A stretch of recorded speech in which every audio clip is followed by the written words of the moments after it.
नमस्कार दोस्तों, कैसे हो आप सब। आप सबका स्वागत है हमारे यूट्यूब चैनल पर। अगर आपको क्लास अच्छी लगे तो क्लास को लाइक, शेयर और सब्सक्राइब करना। आपने वैसे थंबनेल पे देख लिया होगा। मैं बता देता हूँ, राजपूतों की उत्पत्ति और गुर्जर प्रत्यार वंश दो टॉपिक है। राजपूतों की उत्पत्ति कैसे हुई और गुर्जर प्रत्यार वंश, इन दोनों का पूरा जितना भी विश्लेषण है वो सारा करेंगे। अपनी क्लास महामैराथन रहेगी और ये क्लास मैं मेरे नोट्स से पढ़ाऊँगा। मेरे जो आरएस के नोट्स हैं वो लेकर आया हूँ, उनसे आपकी क्लास लगेगी। अगर आपको क्लास अच्छी लगे तो क्लास को लाइक, शेयर और सब्सक्राइब कीजिएगा। और एक बात और, ज़्यादा से ज़्यादा शेयर कीजिएगा। और आज अगर आपको क्लास, मान लो, थोड़ा एक मिनट, आपको क्लास में थोड़ा सा हो सकता है मैं नोट्स से करवा रहा हूँ इसलिए आपको अजीब लगे, परंतु नोट्स में वो सब चीज़ें आपको बेनिफिट के मिलेगी। जो पढ़ने वाला होता है ना, उसको आवाज़ से, नोट्स से कोई प्रभाव नहीं, उसको सिर्फ मटेरियल चाहिए कि मटेरियल मुझे पढ़ना है। और आपके लिए इम्पोर्टेंट जो भी बातें हैं वो नोट्स में सिर्फ इम्पोर्टेंट बातें हैं। और ये नोट्स मेरे समझाए बगैर आपको समझ में नहीं आ सकते। पीडीएफ मैं रोज़ाना व्हाट्सएप पे देता हूँ, जो भी करवाता हूँ व्हाट्सएप पे देता हूँ। आपको पता है, जो मेरे साथ व्हाट्सएप पे जुड़े हुए हैं, जो नहीं जुड़े हुए वो मुझे डिस्क्रिप्शन में नंबर दिए हुए। वैसे व्हाट्सएप पे नहीं करना, अब टेलीग्राम पे जुड़ना होगा आपको, ओके। या इंस्टा पे जुड़ जाना, इंस्टाग्राम पे जुड़ जाना, वहाँ पे नोट्स दे दूंगा, नीचे लिंक दिया हुआ डिस्क्रिप्शन में, देख लेना। तो शुरू करते हैं अपनी आज की क्लास। अगर बोरिंग थोड़ा सा आप सपोर्ट करोगे तो कल को थोड़ा और बेस्ट होकर हम अपना आपका बोर्ड ले आएंगे। और बोर्ड लाने के बाद मैं आपको करवा दूंगा, जैसे करवाना है मैं फेस टू फेस आकर करवा दूंगा और बहुत ही अच्छे तरीके से एक एक चीज़ समझा कर करवाऊँगा। परंतु अभी तो नोट्स से करवा सकता हूँ क्योंकि मेरे पास भी उतनी, ओके। तो अगर क्लास अच्छी लगे तो क्लास को लाइक, शेयर और सब्सक्राइब कीजिएगा। क्लास करते हैं शुरू अपनी। चलिए, अपना टॉपिक है राजस्थान के राजपूतों की उत्पत्ति। टॉपिक का नाम क्या है? राजस्थान के राजपूतों की उत्पत्ति। महामैराथन क्लास रहेगी, लंबी कितनी भी रह सकती है। अब थोड़ा सा आपको धैर्य बनाए रखना होगा। तो राजस्थान के राजपूतों की उत्पत्ति के बारे में हम बात करें तो उत्पत्ति के मत, पहले हम बात करते हैं मत। मत का मतलब होता है सिद्धांत। मत का मतलब सिद्धांत।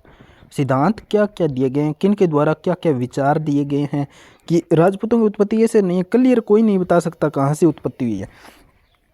आप क्लियर बता नहीं सकते कि राजपूत कहाँ से आए हैं। अन्य अलग अलग इतिहासकार आए और उन्होंने अलग अलग बातें कही है। तो उन सब के बारे में हमें ध्यान में रखना होगा, किसने क्या कहा है, राजपूत कैसे उत्पन्न हुए हैं, उनकी उत्पत्ति कैसे हुई है, कहाँ से वो आए हैं। तो चलिए शुरू करते हैं। राजस्थान के राजपूतों की उत्पत्ति। उत्पत्ति के मत, यहाँ तक की बात। उत्पत्ति के मत में सबसे पहला मत हम पढ़ेंगे चंद्रबरदाई के बारे में। जो भी इम्पोर्टेंट बातें होगी वो मैं एक और बता देता हूँ। इम्पोर्टेंट बातें कैसे, देखिए यहाँ पर ये अलग और ये रंग अलग दिख रहा है, आपको दिख रहा है ना।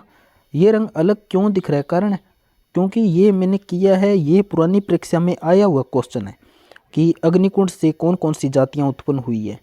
तो ये पुरानी परीक्षा में आया हुआ है, तभी मैंने रंग कर दिया। बाद में आरसी मजूमदार वाला भी परीक्षा में आया हुआ है। बाद में आगे चलें तो ये देखो, अग्निकुंड से उत्पन्न, ये भी रंग है, तो यहाँ पर भी परीक्षा में आए हुए हैं। जो भी परीक्षा में आए हुए क्वेश्चन है वो सब मैंने हाईलाइट करके लाया हूँ। तो धैर्य बनाए रखिएगा, सब कुछ आपको बताया जाएगा। चंद्रबरदाई के मत की बात करते हैं। मत किसका आया? सबसे पहले चंद्रबरदाई का। चंद्रबरदाई के ग्रंथ का नाम क्या है? चंद्रबरदाई के ग्रंथ का नाम था पृथ्वीराज रासो। वैसे ये भी परीक्षा में पूछा गया, लेकिन ये साहित्य के टॉपिक में आता है, इसलिए मैंने इसको हाईलाइट नहीं किया है। तो चंद्रबरदाई के ग्रंथ का नाम क्या है? चंद्रबरदाई ग्रंथ का नाम है पृथ्वीराज रासो, ओके। पृथ्वीराज रासो किस प्रकार का ग्रंथ है, अर्थात इसमें हम रस की बात करें तो कौन सा रस है? तो वीर रस, वीर रस का ग्रंथ है। इसमें कौन सा रस है? हिंदी में पढ़ते हैं ना कि कौन सा रस है, कौन सा काव्य है, ओके। तो वो वीर रस है। कौन सा रस है? वीर रस। पृथ्वीराज रासो ग्रंथ किसका है? चंद्रबरदाई का। पृथ्वीराज रासो ग्रंथ किसका है? चंद्रबरदाई का। इस ग्रंथ का में रस कौन सा है? वीर रस है। वीर रस का मतलब होता है, वीर किसे कहते हैं?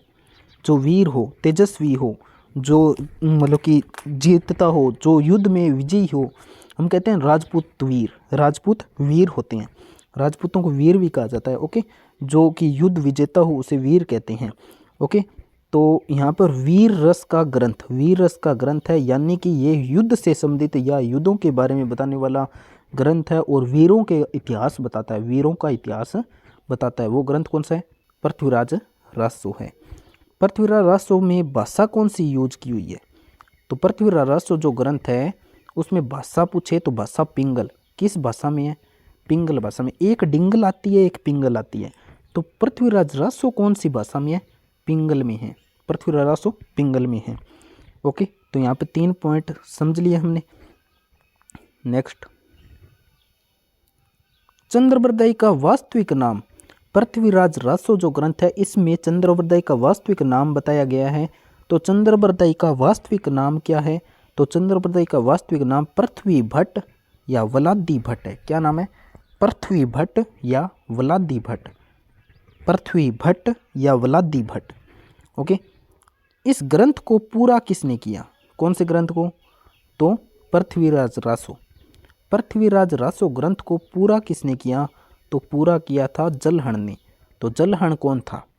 जलहण था चंद्रवरदाई का पुत्र। चंद्रवरदाई को पुत्र, चंद्रवरदाई के पुत्र जलहण ने इस ग्रंथ को क्या किया था?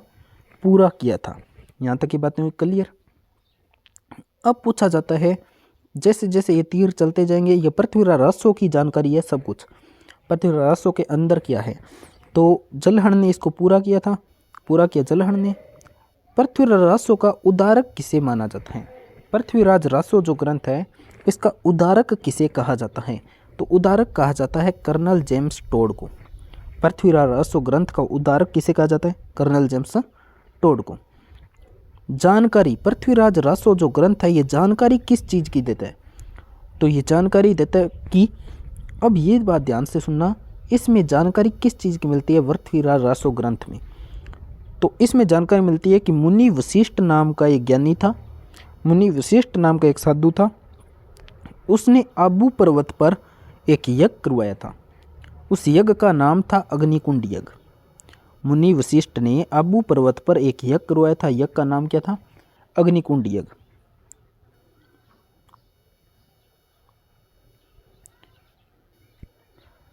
मुनि वशिष्ठ ने आबू पर्वत पर एक यज्ञ करवाया, अग्निकुंड यज्ञ। और ये अग्निकुंड यज्ञ, इससे 4 जातियों की उत्पत्ति हुई है। कौन कौन सी? चौहान, परमार, प्रत्यार और सोलंकी कह दो या चालुक्य कह दो, एक ही बात है। तो ये 4 जातियों की उत्पत्ति मानी जाती है अग्निकुंड से। कौन कौन सी? चौहान, परमार, प्रतिहार, सोलंकी या चालुक्य। ओके, इनकी उत्पत्ति क्यों कराई गई? उत्पत्ति का कारण क्या था? तो उत्पत्ति का कारण था राक्षसों का वध करना। राक्षसों का वध करना, यानी कि राक्षस कहा गया है अरबी आक्रमणकारियों को। किसको कहा गया? अरबी आक्रमणकारियों को। देखिए, उत्पत्ति का कारण राक्षसों का वध करना। राक्षस कहा गया अरबी आक्रमणकारियों। किसे कहा गया? अरबी आक्रमणकारियों को। अरबी आक्रमणकारी जो है उनको राक्षस कहा गया। उन्होंने राजपूताना में आतंक फैलाना शुरू कर दिया। राजपूताना में पाप शुरू हो गए। पापों यानी कि छोटे बच्चे, बड़े बुजुर्ग, महिला, सब पर अत्याचार शुरू हो गए। इसलिए मुनि वशिष्ठ ने आबू पर्वत पर एक यज्ञ किया। कौन सा? अग्निकुंड यज्ञ। और 4 जातियों की उत्पत्ति की। तो उत्पत्ति का कारण आपको पता चल गया। इनसे मैं क्वेश्चन बनाऊंगा आगे, आपको पूरा पूरा मैं बता दूंगा। अब देखिए, गुज्जर प्रतिहारों की वैसे उत्पत्ति का समय क्या माना जाता है? तो 7वीं से 12वीं शताब्दी। क्या माना जाता है? 7वीं से 12वीं शताब्दी। गुज्जर प्रतिहारों की उत्पत्ति का समय क्या माना जाता है? 7वीं से 12वीं शताब्दी। परंतु आर.सी. मजूमदार के अनुसार पूछा जाए तो क्या माना जाता है? 6वीं से 12वीं शताब्दी। क्या माना जाता है? 6वीं से 12वीं शताब्दी। ओके, अब यहाँ से मैं क्वेश्चन टाइप आपको द्वारा करा रहा हूँ ये, और स्पीड टू स्पीड अब मैं थोड़ा स्पीड से करवाऊंगा। ये सिर्फ अभी तक करवाया वो स्पीड से करवाऊंगा, आगे नहीं करवाऊंगा। देखिए, चंद्रवरदाई के ग्रंथ का नाम पृथ्वीराज रासो। पृथ्वीराज रासो किस प्रकार का ग्रंथ है? वीर रस का ग्रंथ है। पृथ्वीराज रसो ग्रंथ किस भाषा में है? पिंगल भाषा में है। किस भाषा में? पिंगल भाषा में है। चंद्रप्रदाय का वास्तविक नाम क्या है? तो पृथ्वी भट्ट या व्लादी भट्ट है। किस ग्रंथ के अनुसार? पृथ्वीराज रासो ग्रंथ के अनुसार। पृथ्वीराज रासो ग्रंथ को किसने पूरा किया? तो पूरा किया था चंद्रप्रदाय के पुत्र जलहण ने। पृथ्वीराज रासो ग्रंथ का उद्धारक किसे माना जाता है? कर्नल जेम्स टोड को। उद्धारक किसे माना जाता है? कर्नल जेम्स टोड को।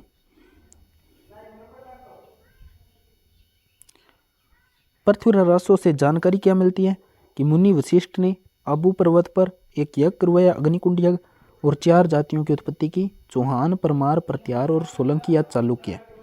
4 जातियों की उत्पत्ति की। इनकी उत्पत्ति करने का कारण राक्षसों का वध करना। राक्षसों का वध। राक्षस कौन? अरबी आक्रमणकारी। राक्षस कौन? अरबी आक्रमणकारी। गुर्जर प्रत्यारों का समय क्या माना जाता है? तो 7वीं से 12वीं शताब्दी।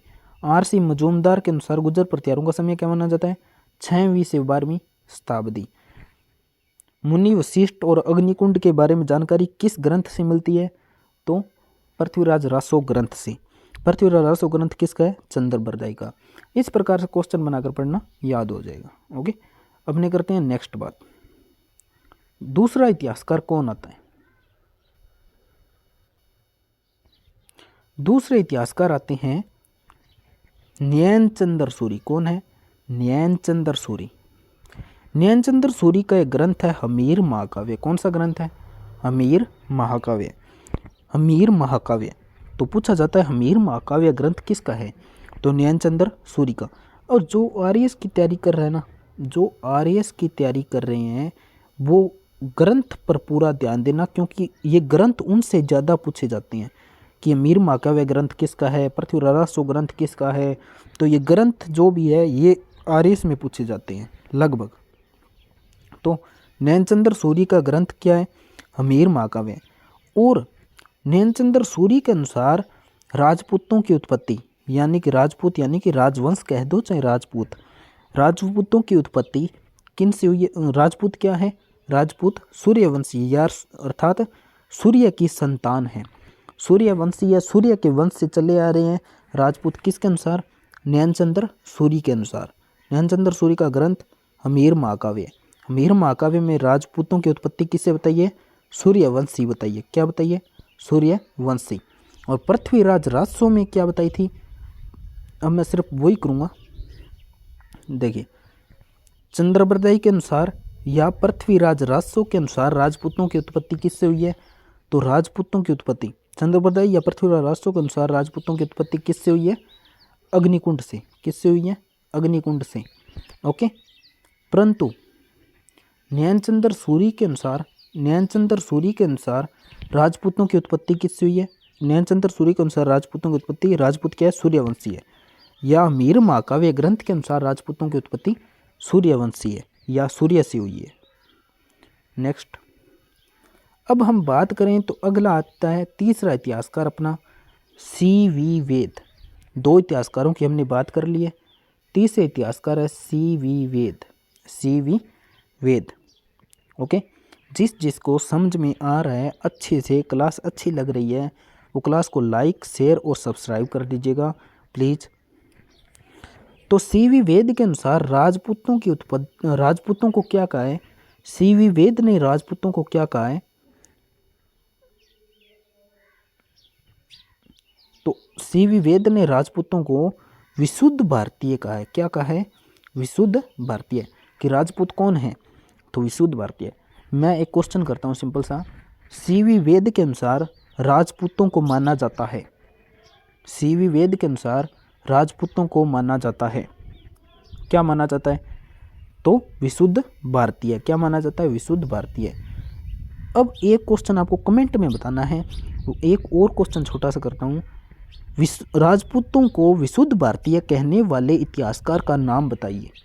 राजपूतों को विशुद्ध भारतीय कहने वाले इतिहासकार का नाम बताइए। ये आपको कमेंट में बताना है। ओके, चलिए अपने करते हैं नेक्स्ट बात।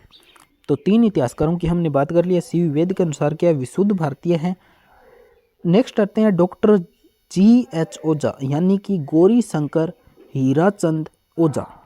डॉक्टर गौरीशंकर हीराचंद ओझा कहाँ के रहने वाले थे, यानी कि स्थान का मतलब है ये कहाँ के रहने वाले थे, तो रोहिड़ा गांव सिरोही के रहने वाले थे। डॉक्टर गौरीशंकर हीराचंद ओझा कहाँ के रहने वाले थे, रोहिड़ा गांव सिरोही के रहने वाले थे। ओके, तो गौरीशंकर हीराचंद ओझा के ग्रंथ का नाम क्या था, तो ग्रंथ था भारतीय प्राचीन लिपिमाला। भारतीय प्राचीन लिपिमाला एक बार कंपटीशन एग्जाम में पूछा गया है ये क्वेश्चन कि भारतीय प्राचीन लिपिमाला किसका ग्रंथ है। भारतीय प्राचीन लिपिमाला किसका ग्रंथ है, तो डॉक्टर गौरीशंकर हीराचंद ओझा का ग्रंथ है। डॉक्टर गौरीशंकर हीराचंद ओझा के ग्रंथ का नाम भारतीय प्राचीन लिपिमाला। डॉक्टर गौरीशंकर हीराचंद ओझा कहाँ के रहने वाले थे, रोहिड़ा गांव सिरोही के। अब बात करते हैं डॉक्टर गौरीशंकर हीराचंद ओझा ने राजपूतों को क्या कहा है, तो इनके अनुसार राजपूत आर्यों की संतान है। किसकी संतान है, आर्यों की संतान है, अर्थात क्षत्रिय है। राजपूत क्या है, क्षत्रिय है। राजपूत क्या है, क्षत्रिय है। देखिए शिववेद ने विशुद्ध भारतीय कहा है। डॉक्टर गौरीशंकर हीराचंद ओझा रोहिड़ा गांव सिरोही के रहने वाले थे। इनके ग्रंथ का नाम भारतीय प्राचीन लिपिमाला, और इनके अनुसार राजपूत क्या है, आर्यों की संतान या क्षत्रिय है। आर्यों की संतान या क्षत्रिय है। ओके, नेक्स्ट एक लेख आता है अबू का लेख। अबू का लेख, अबू के लेख के अनुसार अगर हम बात करें, एक मिनट,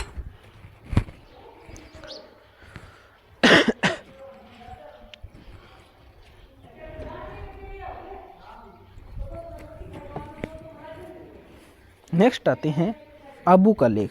अबू के लेख की जब हम बात करें तो अबू के लेख के अनुसार राजपूतों की उत्पत्ति रघुकुल से हुई है। कहाँ से हुई है, रघुकुल से। देखिए अबू के लेख के अनुसार राजपूतों की उत्पत्ति रघुकुल से हुई है। रघुकुल से हुई है। रघुकुल का मतलब क्या है, रघुकुल का मतलब है रघुपति राघव राजा राम, यानी कि राम के वंश से। किसके, राम के वंश से किसकी उत्पत्ति हुई है, राम के वंश से राजपूतों की उत्पत्ति मानी जाती है। किसके अनुसार, अबू के लेख के अनुसार। अबू के लेख के अनुसार रघुकुल से उत्पत्ति राम के वंश से मानी जाती है। नेक्स्ट, यहाँ तक समझ आ चुका होगा। नेक्स्ट है एक श्रृंग ऋषि का लेख। किसका लेख आता है, श्रृंग ऋषि का लेख। श्रृंग ऋषि के लेख के अनुसार भी रघुकुल से उत्पत्ति मानी जाती है। रघुकुल से उत्पत्ति मानी जाती है। ओके, नेक्स्ट बात करें कर्नल जेम्स टोड। नेक्स्ट इतिहासकार आते हैं कर्नल जेम्स टोड। इनके अनुसार राजपूतों की उत्पत्ति विदेशी जाति से। राजपूतों को विदेशी किसने कहा है, क्वेश्चन बनता है, राजपूतों को विदेशी किसने कहा है, तो विदेशी का है कर्नल जेम्स टोड ने। कर्नल जेम्स टोड को राजस्थान के इतिहास का पिता कहते हैं, घोड़े वाले बाबा के नाम से जाना जाता है। इनके ग्रंथ भी है the एनालस and antiquities of the Rajasthan. Okay, परंतु इनकी बात हम आगे करेंगे, लेकिन एक बार राजवंश पढ़ रहे हैं तो वो पढ़ लेते हैं। कर्नल जेम्स टोड ने विदेशी जाति से इनकी उत्पत्ति बताई है, और विदेशी जातियों में इन्होंने 4 प्रमुख जातियाँ ली है, शक, कुषाण, हूण और सीथियन। इन चारों से राजपूतों की उत्पत्ति बताई है। किसने, कर्नल जेम्स टोड ने शक, कुषाण, हूण और सीथियन, इन चारों से कर्नल जेम्स टोड ने उत्पत्ति बताई है। ये चारों विदेशी जातियाँ हैं। कर्नल जेम्स टोड ने कहा था कि इन चारों के आपस में क्या हुए थे, वैवाहिक संबंध स्थापित हो गए थे, और वैवाहिक संबंध स्थापित हो गए थे, और बाद में इनसे जो जाति निकल कर आई वो क्या कहलाई, राजपूत कहलाई। क्या कहलाई, राजपूत कहलाई। यहाँ तक हो गया अपना। नेक्स्ट बात करें नेक्स्ट इतिहासकार की, तो नेक्स्ट इतिहासकार है Vincent Arthur Smith. Vincent Arthur Smith, इनके अनुसार राजपूतों की उत्पत्ति हूणों से हुई है। हूण जो जाति की बात कर रहे हैं, इनके अनुसार राजपूतों की उत्पत्ति किन से, हूणों से हुई है। अगर कहे विदेशी से तो कर्नल जेम्स टोड, अगर कहे 4 विदेशी जाति तो भी कर्नल जेम्स टोड, लेकिन स्पष्ट नाम देकर कहे हूणों से उत्पत्ति हुई है, किसने बताया है, तो विंसेंट ऑर्थर स्मिथ ने। किसने, विंसेंट ऑर्थर स्मिथ ने। और विंसेंट ऑर्थर स्मिथ, या फिर आपसे पूछा जा सकता है विंसेंट ऑर्थर स्मिथ के अनुसार राजपूतों की उत्पत्ति किस जाति से हुई है, तो हूणों से हुई है। किससे हुई है? हूणों से। नेक्स्ट बात करते हैं, नेक्स्ट इतिहासकार है कनिंघम। कौन से है? कनिंघम। कनिंघम के अनुसार राजपूतों की उत्पत्ति युच्ची जाति से हुई है। युच्ची का मतलब कुषाण। कौन सी जाति? कुषाण जाति से हुई है। किसके अनुसार? कनिंघम के अनुसार। और कनिंघम ने यह किसके अनुसार कहा है कि कुषाणों से उत्पत्ति? तो ब्रोच गुजर ताम्रपत्र के आधार पर कनिंघम ने बताया है कि युच्ची जाति या कुषाणों से राजपूतों की उत्पत्ति हुई है। ओके,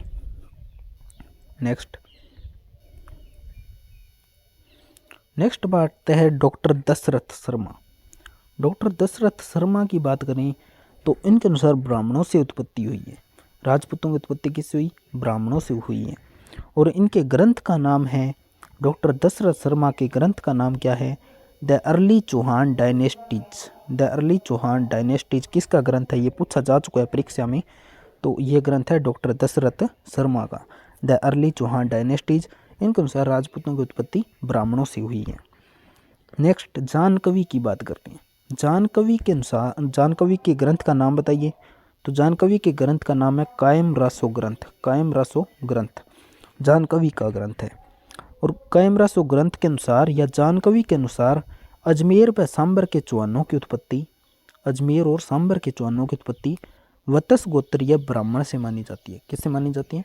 वत्स गोत्रीय ब्राह्मणों से मानी जाती है। नेक्स्ट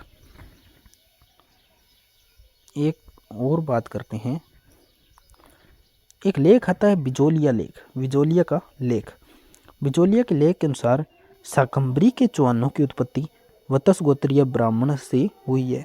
देखिए, जानकवि का लेख है कायम रासो, इसके अनुसार अजमेर और सांबर के चौहानों की उत्पत्ति वत्स गोत्रीय ब्राह्मण से, जबकि बिजोलिया लेख के अनुसार शाकंभरी के चौहानों की उत्पत्ति वत्स गोत्रीय ब्राह्मण से।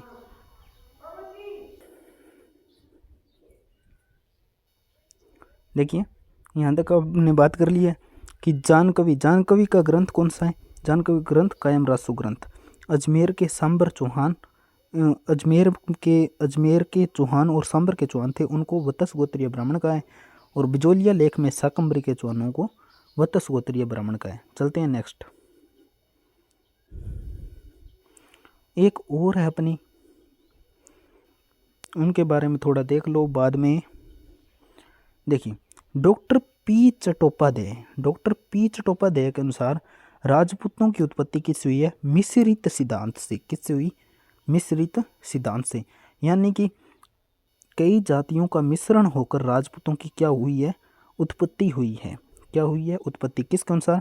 डॉक्टर पी चट्टोपाध्याय के अनुसार।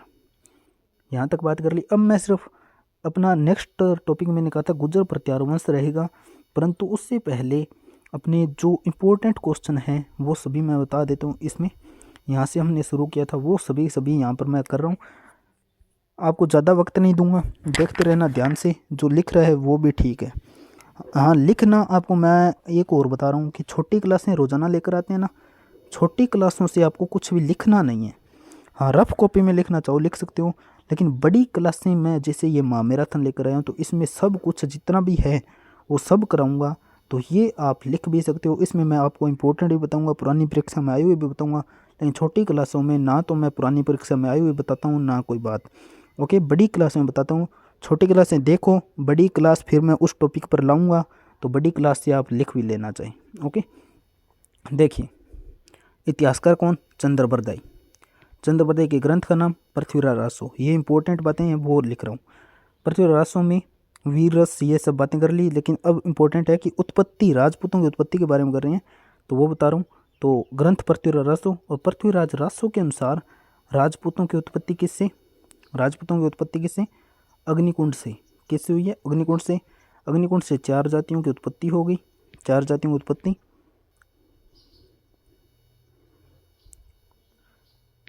R.C. मजूमदार के अनुसार गुर्जर प्रत्यारों का शासनकाल 6वीं से 12वीं शताब्दी, लेकिन गुर्जर प्रत्यारों का सीधा शासनकाल पूछे तो 7वीं से 12वीं शताब्दी। नैनचंद्र सूरी के ग्रंथ का नाम हमीर महाकाव्य, और इसके अनुसार राजपूत क्या है? सूर्यवंशी, सूर्य से उत्पन्न है। नेक्स्ट, सीवी वेद। सीवी वेद के अनुसार राजपूत क्या है? शुद्ध भारतीय हैं। डॉक्टर गौरीशंकर हीराचंद ओझा के अनुसार राजपूत क्या है? आर्यों की संतान या क्षत्रिय हैं। इनके ग्रंथ का नाम आपको ये ध्यान में खुद रखना है, भारतीय प्राचीन लिपिमाला।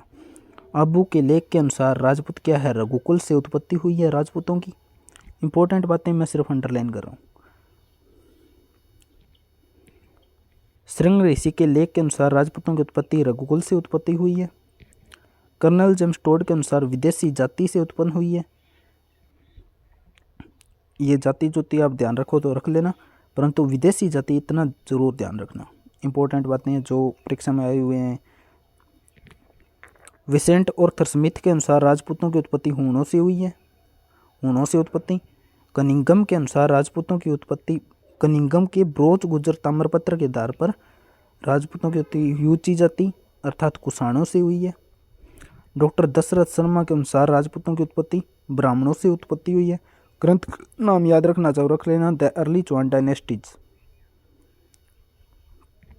जानकवि के अनुसार राजपूतों के जानकवि का एक ग्रंथ है कायमरासो ग्रंथ। इसके अनुसार राजपूतों की अजमेर व संबर के चौहानों की उत्पत्ति वत्स गोत्रीय ब्राह्मण से हुई है। बजोलिया लेख के अनुसार शकंबरी के चौहानों की उत्पत्ति वत्स गोत्रीय ब्राह्मणों से हुई है। नेक्स्ट बात करें तो डॉक्टर पी चट्टोपाध्याय कौन है? Doctor P Chattopadhyay. इनके अनुसार राजपूतों की उत्पत्ति मिश्रीय सिद्धांत से हुई है अर्थात कई जातियों के मिश्रण से हुई है। ओके, अब अपना नेक्स्ट टॉपिक है गुर्जर प्रतिहार वंश। कौन सा टॉपिक है? गुर्जर प्रतिहार वंश। तो चलिए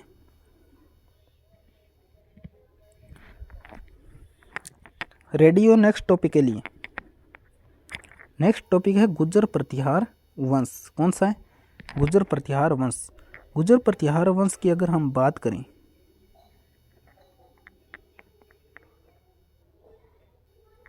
तो गुर्जर प्रतिहार वंश नेक्स्ट टॉपिक है। इसकी बात शुरू करने से पहले जिस जिसको क्लास अच्छी लग रही है वो क्लास को लाइक शेयर और सब्सक्राइब कर दीजिएगा जल्दी से, 2 मिनट का समय जल्दी से कर दो। फिर चलते हैं अपने गुर्जर प्रतिहार वंश पे और गुर्जर प्रतिहार वंश की आज सारी बातें कंप्लीट कर लेंगे। एक बार लाइक शेयर और सब्सक्राइब कर देना।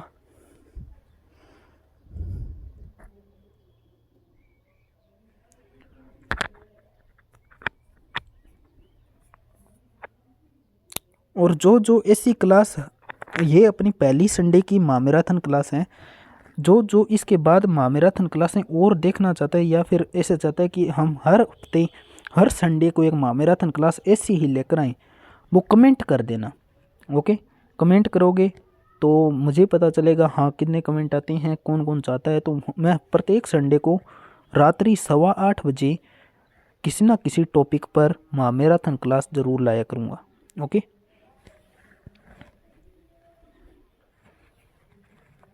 ये गारंटी नहीं ले सकता कि वो राजस्थान से संबंधित होगी या इंडिया से। हाँ, संडे को शाम को एक महामैराथन क्लास होगी, परंतु आपके कमेंटों पर भी आधारित है। आपके कमेंट देखूंगा, कमेंटों के बाद ही मैं डिसाइड करूंगा। ये क्लास इसीलिए लेकर आया हूँ और ऐसी क्लास होगी ये। और बता दूँ नोट्स से लाऊंगा, नोट्स होंगे। ये RS के नोट्स है जो इन नोट्स की क्लास मैं आगे रेगुलर लेकर आऊँगा। तो चलिए शुरू करते हैं।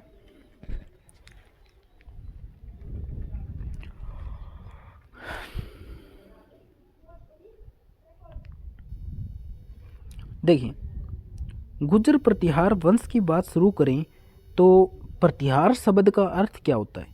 प्रतिहार शब्द का अर्थ क्या होता है? सबसे पहले थोड़ी सी बात सुन लेना आप। तो गुर्जर तो इनको ऐसे कहा गया, ये गुजरातरा प्रदेश में रहते थे। गुजरातरा प्रदेश में रहने के कारण इनको गुर्जर कहा गया। और प्रतिहार शब्द का अर्थ होता है द्वारपाल, यानी कि द्वार के जो आगे खड़ा रहता ना, ओके, वो होता है द्वारपाल, यानी कि प्रतिहार जो रक्षा करने वाला, प्रतिहार रक्षा करने वाला, भारत की रक्षा करने वाले गुर्जर प्रतिहार कहलाए। यानी कि भारत के जो आगे डटकर खड़े रहे, अरबी आक्रमणकारियों से जो मुकाबले करते रहे, उनसे भारत को 150 वर्षों तक बचाते रहे, वो गुर्जर प्रतिहार ही थे जो सबसे पहले सबके सामने आए। गुर्जर प्रतिहार एक ऐसा वंश है जिसका मुकाबला कोई भी वंश नहीं कर सकता है मेवाड़ के अलावा, क्योंकि मेवाड़ अपने आप में एक महान राजवंश था ओके, और गुर्जर प्रतिहार वंश भी किसी से कम नहीं था। तो चलिए, और गुर्जर प्रतिहार वंश एक छोटा भी है कि अन्य वंशों में तो थोड़ा बहुत इधर के साथ उधर के साथ लड़ाई हुई, लेकिन इनका सिर्फ एक ही चीज़ है, त्रिपक्षीय संघर्ष। वो समझ आ गया तो गुर्जर प्रतिहार वंश समझ आ गया। चलिए शुरू करते हैं। राजपूत राजवंश। राजपूत राजवंश का मतलब है कि कोई भी वंश हो, चाहे राजपूतों का जो वंश है, क्योंकि सबसे पहले यही आ रहा है गुर्जर प्रतिहार, तो इनका राजपूत राजवंश का उदय कब हुआ? तो 6ठी शताब्दी के द्वितीय चरण से। जब 6ठी शताब्दी आई, उसका द्वितीय चरण आया, तो 6ठी शताब्दी के द्वितीय चरण से राजपूत राजवंश का क्या माना जाता है? उदय माना जाता है। तो राजपूत राजवंश का उदय कब से माना जाता है? 6ठी शताब्दी के द्वितीय चरण से। 6ठी शताब्दी के द्वितीय चरण से। अब अभी तक तो हमने राजपूतों की उत्पत्ति के मत पढ़े थे, अब पीछे पढ़ कर आए हैं राजपूतों की उत्पत्ति के मत, परंतु अब हम गुर्जर प्रतिहार वंश से संबंधित उत्पत्ति के मत पढ़ेंगे। यानी कि गुर्जर प्रतिहार वंश किससे, कहाँ से उत्पन्न होकर आया, कहाँ से निकल कर आया, तो उसके उत्पत्ति के मत पढ़ेंगे। राजपूतों के तो पढ़ लिए, अब उत्पत्ति के मत गुर्जर प्रतिहार वंश के पढ़ेंगे। तो गुर्जर प्रतिहार वंश के उत्पत्ति के मत पढ़ने हैं। देखिए, तो शुरू करते हैं मत, एक एक मत पर चर्चा करते हुए। अरे प्रत्येक की बताऊंगा, प्रत्येक का इंपॉर्टेंट परीक्षा में आए हुए सभी क्वेश्चन बताकर जाऊंगा मैं आज। उत्पत्ति के मत शुरू करते हैं। उत्पत्ति के मत, तो उत्पत्ति के मत में पहला कौन आया? पहला आया राजशेखर। कौन? राजशेखर।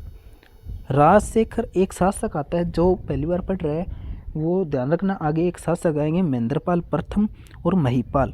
उनके गुरु और दरबारी विद्वान थे कौन? राजशेखर।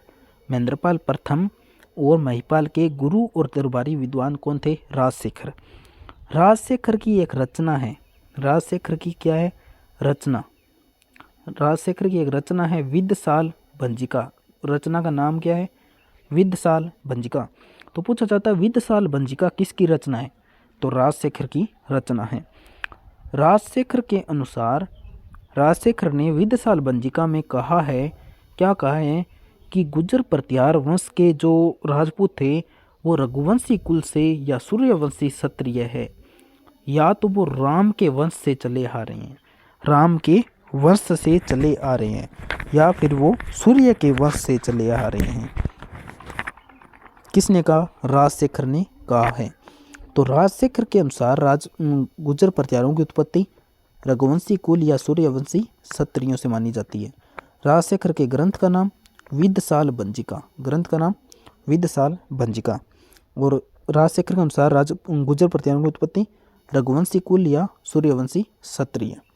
ओके, ये पहला पॉइंट यहाँ पर मैंने दोबारा नहीं कराऊंगा, इसलिए पहले ही आपको अंडरलाइन कर दिया है कि ये चीज़ इंपॉर्टेंट है, ध्यान रखना। ओके, रघुवंशी कुल या सूर्यवंशी क्षत्रिय, और ग्रंथ का नाम विद्यसाल भंजिका। नेक्स्ट, दूसरा आता है, दूसरा मत दिया था बाउक ने। बाउक का एक शिलालेख है, घटियाला शिलालेख, जो कहाँ पर है? जोधपुर में। इसे जोधपुर का शिलालेख भी कहते हैं। बाउक का क्या है? एक शिलालेख, शिलालेख है जिसे क्या कहते हैं? घटियाला शिलालेख, जिसे जोधपुर का शिलालेख भी कहते हैं।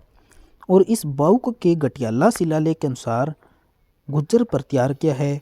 हरिश्चंद्र व भद्रा के वंशज। तो हरिश्चंद्र तो है गुर्जर प्रतिहार वंश का संस्थापक। कौन? हरिश्चंद्र, राजा हरिश्चंद्र। और इसकी एक रानी है क्षत्रिय रानी भद्रा। तो हरिश्चंद्र और भद्रा के वंश, यानी कि राजा और रानी के जो उत्पत्ति, जो संतान थी, उनसे ये वंश चला है। तो हरिश्चंद्र व रानी भद्रा के वंशज है गुर्जर प्रतिहार वंश। गुर्जर प्रतिहार वंश यहाँ से प्रारंभ हुआ। किसने कहा? बाउक ने कहा। किस शिलालेख में जानकारी मिलती है? घटियाला शिलालेख में जानकारी मिलती है। घटियाला शिलालेख कहाँ पर लगा हुआ है? जोधपुर में लगा हुआ है। ओके, तो ये सब ध्यान रखना। नेक्स्ट, बाउक शासक है। बाउक एक शासक है गुर्जर प्रतिहार वंश का। गुर्जर प्रतिहार वंश का बाउक भी एक शासक आता है। नेक्स्ट, तीसरी बात आती है ग्वालियर प्रशस्ति के बारे में। ग्वालियर प्रशस्ति, ग्वालियर प्रशस्ति मिहिर भोज के काल की है। कहाँ पर लगी हुई है ग्वालियर प्रशस्ति? मध्य प्रदेश में लगी हुई है। किसके काल की है? मिहिर भोज के काल की है। और ग्वालियर प्रशस्ति में गुज्जर प्रतिहारों को राम के प्रतिहार कहा गया है। राम के प्रतिहार यानी कि राम के द्वारपाल, यानी कि राम के द्वारपाल का मतलब कि राम के जो आगे खड़ा रहता है, डट कर राम से पहले जो मुकाबला करता है, यानी कि लक्ष्मण के वंशज कहा गया है। किनको? गुज्जर प्रतिहारों को। गुज्जर प्रतिहारों को लक्ष्मण का वंशज किस प्रशस्ति में कहा गया है? ग्वालियर प्रशस्ति में। ग्वालियर प्रशस्ति किसके समय की है? मिहिर भोज के समय की। मिहिर भोज भी गुज्जर प्रतिहारों का एक शासक आता है। जैसे जैसे हम पढ़ते जाएंगे आपको सब कुछ याद होता जाएगा। एक बार दोबारा देख लेना, कुछ भी समझना है तो। किस प्रशस्ति में राम का प्रतिहार बताया गया है गुज्जर प्रतिहारों को? तो राम का प्रतिहार ग्वालियर प्रशस्ति में बताया गया है। नेक्स्ट, और ये कहाँ पर लगी हुई है? मध्य प्रदेश में लगी हुई है। एक आते हैं डॉक्टर गौरी शंकर हीराचंद ओझा। GH ओझा का पूरा नाम है गौरी शंकर हीराचंद ओझा। इनके अनुसार गुज्जर प्रतिहार क्या है? वैदिक क्षत्रियों के वंशज है। वैदिक क्षत्रियों के वंशज। किनके अनुसार? गौरी शंकर हीराचंद ओझा के अनुसार गुज्जर प्रतिहार क्या है? वैदिक क्षत्रियों के वंशज है और स्थानीय निवासी है। क्या है? स्थानीय निवासी। किसने गुज्जर प्रतिहारों को वैदिक क्षत्रियों का वंशज बताया है? तो गौरी शंकर हीराचंद ओझा ने। गौरी शंकर हीराचंद ओझा ने। स्थानीय निवासी भी गौरी शंकर हीराचंद ओझा ने बताया है।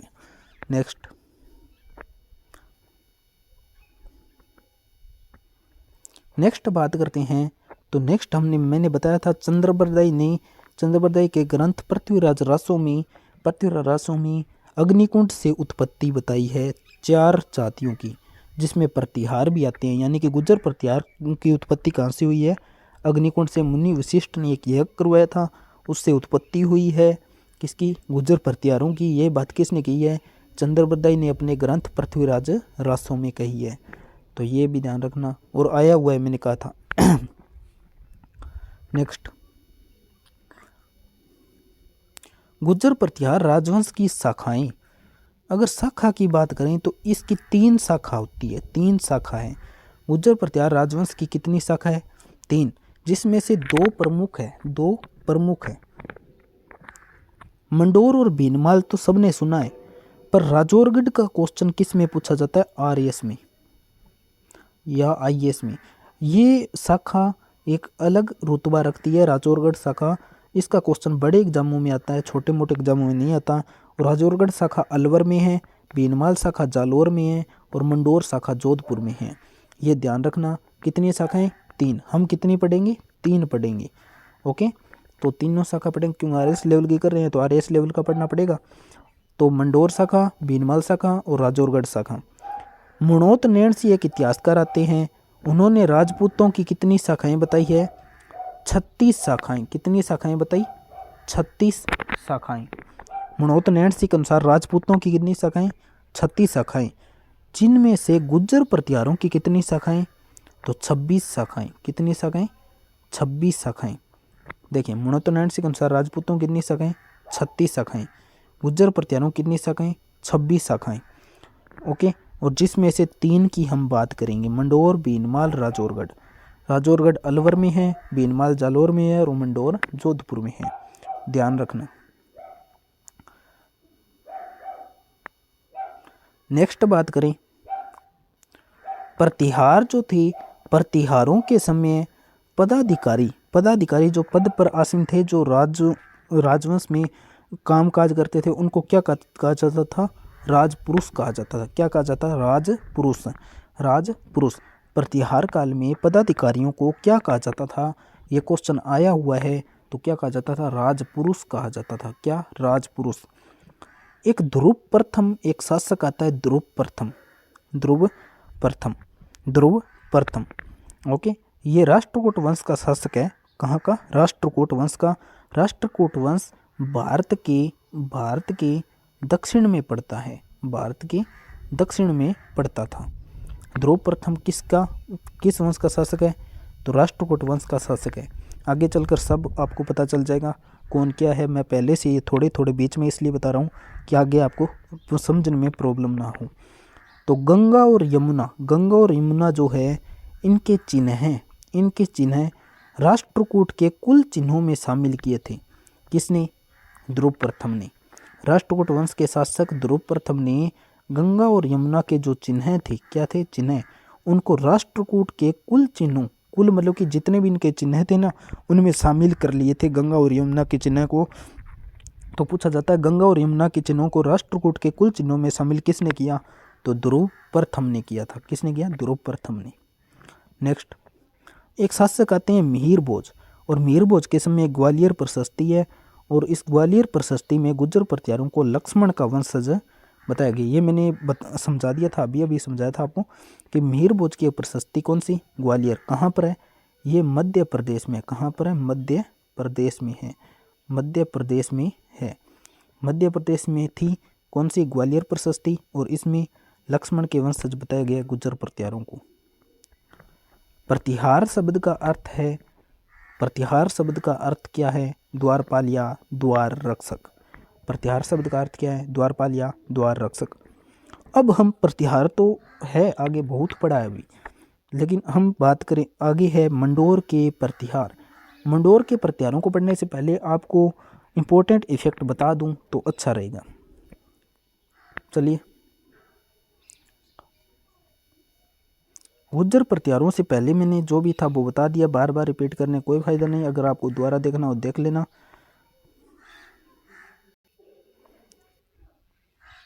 देखिए, हमने गुर्जर प्रतिहार वंश की बात की थी। गुर्जर प्रतिहार वंश उत्पत्ति के बारे में बात करेंगे। सीधा सीधा मैं 6वीं शताब्दी ये इंपॉर्टेंट बातें बताता जाऊंगा।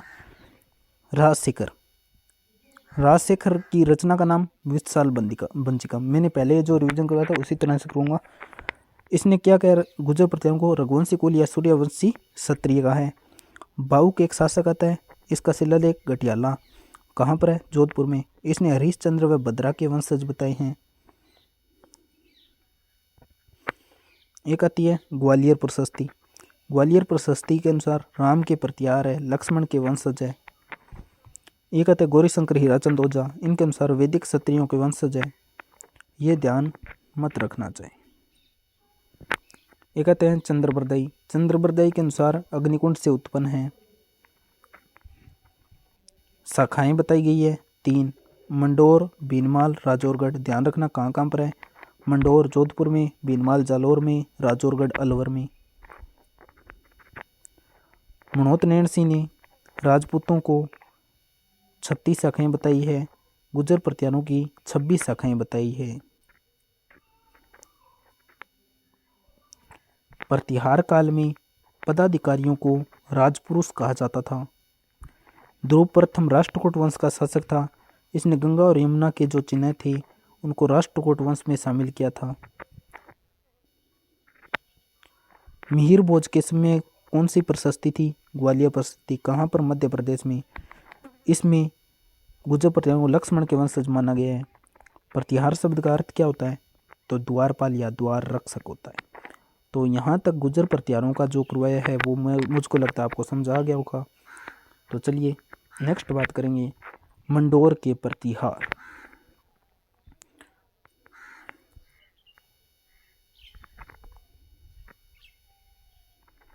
मंडोर के प्रतिहारों की बात शुरू करें। चलिए, मंडोर के प्रतिहारों की बात शुरू करने से पहले आपके पास 2 मिनट का समय है। जो भी न्यू है वो सब्सक्राइब कर देना, लाइक कर देना, और अपने दोस्तों को ज़्यादा से ज़्यादा शेयर कर दो। लाइक, शेयर और सब्सक्राइब कर दो जल्दी से। फिर शुरू करते अपने मंडोर के प्रतिहार। अगले कौन है? मंडोर के प्रतिहार। तो मंडोर के प्रतिहार शुरू करने से पहले जल्दी से कर दो। आपके लिए इतनी मेहनत करके महामेराथन लेकर आ रहा हूँ, इतनी लंबी, तो आप इतना तो काम कर सकते हो ना, जल्दी से करो।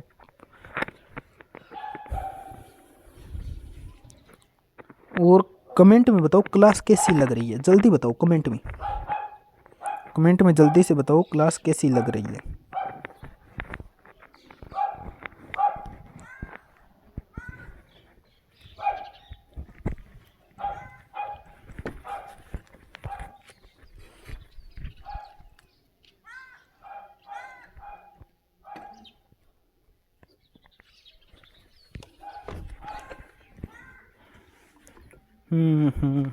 जल्दी से बताओ।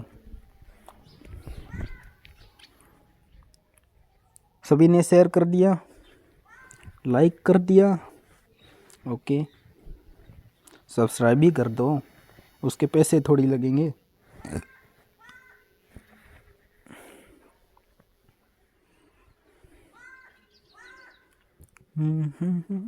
जल्दी करो जल्दी। इस क्लास पे रिस्पॉन्स नहीं आया ना, सच कह रहा हूँ, आगे क्लास नहीं लेकर आऊँगा मैं। इस क्लास पे रिस्पॉन्स चाहिए। ऐसी क्लास अगर आपको देखनी है तो इस क्लास पे मुझको बेस्ट रिस्पॉन्स चाहिए। अगर आपका रिस्पॉन्स अच्छा रहा तो इससे शानदार लाऊंगा, सच्ची कह रहा हूँ। अगर रिस्पॉन्स नहीं रहा ना तो मैं बस ये एक हफ्ता और देख लूँगा। तब तक इस क्लास पे अगले संडे को फिर महामैराथन नहीं लेकर आऊँगा, छोटी क्लास नहीं लेकर आऊँगा, फिर मैं महामैराथन नहीं लाऊँगा। अगर इस क्लास पे रिस्पॉन्स रहा तो मैं महामैराथन लेकर आऊँगा। अब शासक आता है नेक्स्ट, चलिए शुरू करते हैं नेक्स्ट शासक से। नेक्स्ट शासक है हरिश्चंद्र। अब हम शुरू कर रहे हैं मंडोर के प्रत्या। अभी तक किसी शासक की तो हमने बात की नहीं, किसी राजा के बारे में बात की नहीं। अभी तक तो बात की है राजपूतों की उत्पत्ति कैसे हुई और फिर गुज्जर प्रतिहारों की उत्पत्ति कैसे हुई, ये सब बातें हमने कर ली है। अब हम बात कर रहे हैं मंडोर की प्रतिहार राजवंश के बारे में। अब हमारे शासक शुरू हो रहे हैं, राजा शुरू हो रहे हैं, राजाओं के बारे में बात करेंगे। तो गुज्जर प्रतिहारों की पहली शाखा कौन सी है? मंडोर के प्रतिहार। तो पूछा जाता है कि सबसे प्राचीन शाखा या गुज्जर प्रतिहार सबसे पहले कहाँ पर है? तो मंडोर में। कहाँ? मंडोर। और सबसे प्राचीन शाखा कौन सी है? मंडोर है। तो सबसे पहला शासक गुज्जर प्रतिहारों का हरिश्चंद्र। कौन है? हरिश्चंद्र। हरिश्चंद्र को गुज्जर प्रतिहार वंश का क्या कहा जाता है? संस्थापक या मूल पुरुष कहा जाता है। क्या कहा जाता है? संस्थापक या मूल पुरुष, आदि पुरुष, प्राचीन पुरुष, प्रथम पुरुष, ये सब इसको ही कहा जाता है। ओके, हरिश्चंद्र को। नोट्स में सिर्फ इम्पोर्टेंट फैक्ट ही पूछे जाते हैं, पूर्ण लिखे गए हैं, क्योंकि अरे नोट्स ऐसे ही होंगे, आपको पता है कि पूरी चीज़ लिखेंगे तो फिर वो तो थ्योरी किताब से भी पढ़ सकते हैं, परंतु आप इन नोट्स को एक बार पढ़कर किताब से पढ़ लेना, आपको सब कुछ समझ आ जाएगा। हरिश्चंद्र को गुज्जर प्रतिहार वंश का क्या कहा जाता है? संस्थापक, मूल पुरुष, आदि पुरुष, प्राचीन पुरुष, प्रथम पुरुष, ये सब किसको कहा जाता है? हरिश्चंद्र को। हरिश्चंद्र को एक उपाधि मिली हुई थी, किसकी? रोहिल्दी की। रोहिल्दी की उपाधि किसे मिली हुई थी? हरिश्चंद्र को। हरिश्चंद्र गुज्जर प्रतिहार वंश का शासक था और इसे रोहिल्दी की उपाधि मिली हुई थी। हरिश्चंद्र के दो पत्नियां थी। कितनी पत्नियां थी? दो। एक ब्राह्मण पत्नी थी और एक क्षत्रिय पत्नी थी। क्षत्रिय पत्नी का नाम क्या था? भद्रा। और गुज्जर प्रतिहार के शासक जो थे वो क्या थे? क्षत्रिय थे। क्या थे? क्षत्रिय माने जाते हैं। गुज्जर प्रतिहार वंश के शासक क्या माने जाते हैं? क्षत्रिय माने जाते हैं। परंतु इसकी पत्नी कितनी थी? दो। हरिश्चंद्र संस्थापक मूल पुरुष, पत्नी थी दो, एक ब्राह्मण और एक क्षत्रिय। क्षत्रिय पत्नी का नाम बताइए। तो क्षत्रिय पत्नी का नाम भद्रा। अभी जो मैंने बताया था कि बाउक का एक शिलालेख है गटियाला, उसके अनुसार हरिश्चंद्र और रानी भद्रा के वंशज क्या कहलाए? गुज्जर प्रतिहार कहलाए हैं। ओके, नेक्स्ट बात करते हैं। और क्षत्रिय पत्नी थी भद्रा, उसके कितने पुत्र थे? चार। उसके कितने पुत्र थे? चार। नाम बताइए। कद्दक, भोगभट, रज्जिल और देह। कद्दक, भोगभट, रज्जिल और देह, चार पुत्र थे। कितने थे? चार। इनमें से सबसे प्रतापी, सबसे तेजस्वी, सूर्य के प्रकाश जैसा ऐसा कौन सा था? तो वो था रज्जिल। कौन सा था? रज्जिल। रज्जिल सोच विचार में निपुण था, एक धैर्य रखने वाला था, तेजस्वी था। मतलब कि सब भाइयों में एक बात कहूँ तो सबसे ऊपर गुणवान कौन था? रज्जिल था। तो इसलिए हरिश्चंद्र ने अपना उत्तराधिकारी किसे बनाया? रज्जिल को बनाया। हरिश्चंद्र ने अपना उत्तराधिकारी किसे बनाया? रज्जिल को बनाया था। तो हरिश्चंद्र की जितनी बातें थी आपको समझ आ गई होगी। और हरिश्चंद्र ने अपनी राजधानी किसे बनाई? मंडोर को बनाई। हरिश्चंद्र से लेकर राजधानी क्या रही? मंडोर रही। हरिश्चंद्र के समय राजधानी क्या थी? मंडोर। हरिश्चंद्र ने अपनी राजधानी किसे बनाया? मंडोर को बनाया। तो हरिश्चंद्र को लेकर सारी बातें क्लियर हुई। देखिए, एक हरिश्चंद्र संस्थापक या मूल पुरुष, रॉयल्टी की उपाधि मिली हुई थी, पत्नी दो थी, ब्राह्मण और क्षत्रिय। क्षत्रिय पत्नी का नाम भद्रा। भद्रा के चार थे पुत्र, कितने पुत्र? 4। और रज्जिल को क्या बनाया? चारों पुत्रों में उत्तराधिकारी बनाया।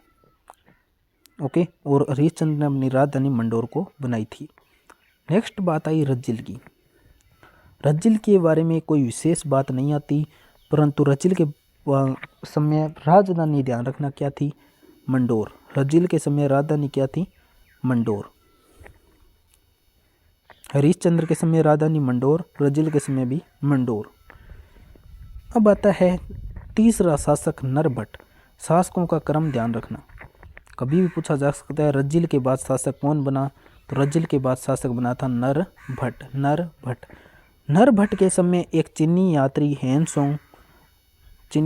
हेनसोंग आया और उसने नरभट्ट को क्या कहा? पेला पेली। और क्या कहा? पिलानी। नरभट्ट को पेला पेली और पिलानी किसने कहा? तो चीनी यात्री हेनसोंग ने कहा। हेनसोंग नरभट्ट को क्या कहा? तो पेला पेली कहा और पिलानी कहा। पेला पेली के नाम से किसे जाना जाता है? नरभट्ट को। पिलानी किसे कहते हैं? नरभट्ट को। पेला पेली का अर्थ क्या होता है? पेला पेली का अर्थ होता है साहसिक कार्य करने वाला। क्या? साहसिक कार्य करने वाला, जो वीर हो, साहस हो, साहसिक, जिसको करने में साहस की जरूरत हो, पूरा धैर्य यानी कॉन्फिडेंस चाहिए जिसको करने में, साहसिक कार्य करने वाला पेला पेली का अर्थ होता है। पिलानी का अर्थ क्या होता है? गुरु और ब्राह्मणों का संरक्षक, गुरु और ब्राह्मणों की रक्षा करने वाला क्या कहलाता है? पिलानी कहलाता है। क्या कहलाता है? पिलानी। तो नरभट्ट के समय बात करें तो नरभट्ट के समय हेनसोंग ने इसको क्या कहा? पेला पेली या पिलानी। पेला पेली का अर्थ होता है साहसिक कार्य करने वाला, पिलानी का अर्थ गुरु और ब्राह्मणों का संरक्षक। नेक्स्ट, नरभट्ट के बाद में शासक कौन बना? नागभट्ट प्रथम। कौन बना? नागभट्ट प्रथम। नागभट्ट प्रथम की राजधानी, नागभट्ट प्रथम ने अपनी राजधानी मंडोर से क्या बनाई? मेड़ता। तो नागभट्ट प्रथम के समय चेंज होगी राजधानी। नागभट्ट प्रथम के समय राजधानी क्या बनी? मेड़ता। और मेड़ता के बाद में नागभट्ट प्रथम ने अपनी राजधानी किसे बनाया? बीनमाल को। अब नागभट्ट प्रथम ही था जो कि मंडोर से बीनमाल की तरफ रवाना हुआ था। जो हम नागभट्ट पढ़ते हैं ना, नागभट्ट बीनमाल में प्रथम शासक कौन आता? बीनमाल शाखा में। तो बीनमाल शाखा में प्रथम शासक यही था जो कि यहाँ से चला गया था बीनमाल, और बीनमाल में भी प्रतिहार वंश की स्थापना की थी नागभट्ट प्रथम। तो नागभट्ट प्रथम राजधानी मेड़ता से बीनमाल को बनाया। उज्जैन पर अधिकार, इसके बारे में कहा जाता है कि इसने उज्जैन पर भी अधिकार किया था। नागभट्ट प्रथम के बारे में कहा जाता है कि इसने उज्जैन पर भी क्या किया था? अधिकार किया था। नेक्स्ट, नागभट्ट प्रथम के 2 पुत्र थे। कितने पुत्र थे? 2 पुत्र थे। एक भोजतात और एक सिलुक। एक था भोजतात और एक सिलुक। नागभट्ट प्रथम के कितने पुत्र? 2 पुत्र, भोजतात और सिलुक। देखिए, नागभट्ट प्रथम ने राजधानी किसे बनाया? मेड़ता को, बाद में बीनमाल को। उज्जैन पर भी अधिकार किया, इसकी जानकारी मिलती है। और इसके कितने पुत्र थे? 2 पुत्र थे। कितने पुत्र थे? 2 पुत्र थे, भोजतात और सिलुक। नेक्स्ट, सिलुक की बात करें अगर हम, तो सिलुक ने पराजित किसे किया था? तो सिलुक ने देवराज भाटी को पराजित किया था। किसको किया था? देवराज भाटी को पराजित किया था। सिलुक ने किसको हराया था? देवराज भाटी को हराया था। सिलुक ने अपने क्षेत्र का विस्तार किया था मांड व वल्लभ प्रदेश तक। कहाँ तक? मांड व वल्लभ प्रदेश तक। सिलुक ने अपने क्षेत्र का विस्तार किया था मांड व वल्लभ प्रदेश तक। सिलुक ने जोधपुर में सिद्धेश्वर महादेव मंदिर बनवाया। किसका? सिद्धेश्वर महादेव के मंदिर भी बनवाया सिलुक ने। देखिए, सिलुक ने किसे पराजित किया? देवराज भाटी को। सिलुक ने अपने क्षेत्र का विस्तार मांड व वल्लभ प्रदेश तक किया, और सिलुक ने सिद्धेश्वर महादेव का मंदिर बनवाया था जोधपुर में। नेक्स्ट शासक है झोट प्रतिहार। कौन है झोट प्रतिहार? झोट प्रतिहार वीणा वादक शासक कहलाता है। क्या कहलाता है? वीणा वादक शासक। झोट प्रतिहार वीणा वादक शासक कहलाता है। फिर शासक आता है कक कक कक। कक ऐसा शासक था जो महान ज्योतिषी व गणितज्ञ था। ये आरएस में पूछा गया क्वेश्चन है कि ऐसा शासक जो महान ज्योतिषी, गणित, कला में निपुण, भाषा के ज्ञान में निपुण था, कौन सा था? जो एक कवि भी था, तो वो था कक। कैसे कक? कैसे कवि। महान ज्योतिषी व गणितज्ञ, भाषा के ज्ञान में निपुण। भाषा के ज्ञान में क्या था? निपुण था। कौन सा शासक? कक। नेक्स्ट, झोट प्रतिहार एक वीणा वादक शासक था। झोटे पर बैठकर वीणा बजाता था, वो कौन सा था? झोट प्रतिहार। कक महान ज्योतिषी व भाषा के ज्ञान में निपुण था और गणितज्ञ भी था। कक के दो पुत्र हुए। कितने पुत्र हुए? दो। एक का नाम बाउक था, एक का नाम ककुक था। एक का नाम बाउक था, एक का नाम ककुक था। एक का नाम बाउक था, एक का नाम ककुक था।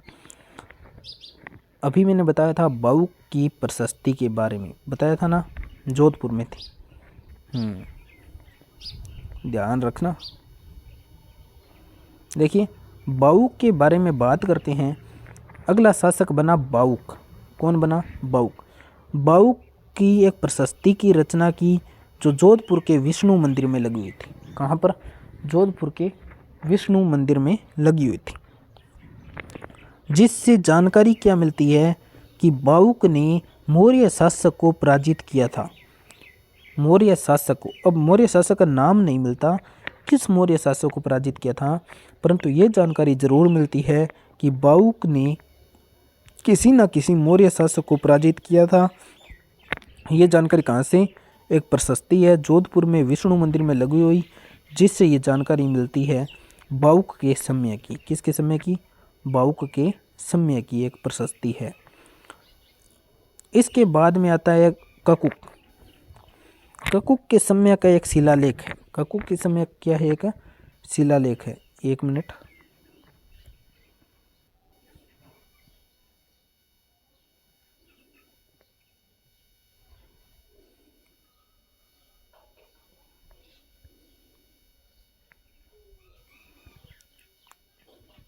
यही शिलालेख बाउक के समय का है और इससे जानकारी मिलती है ककुक के समय 861 ईसा पूर्व की बात है।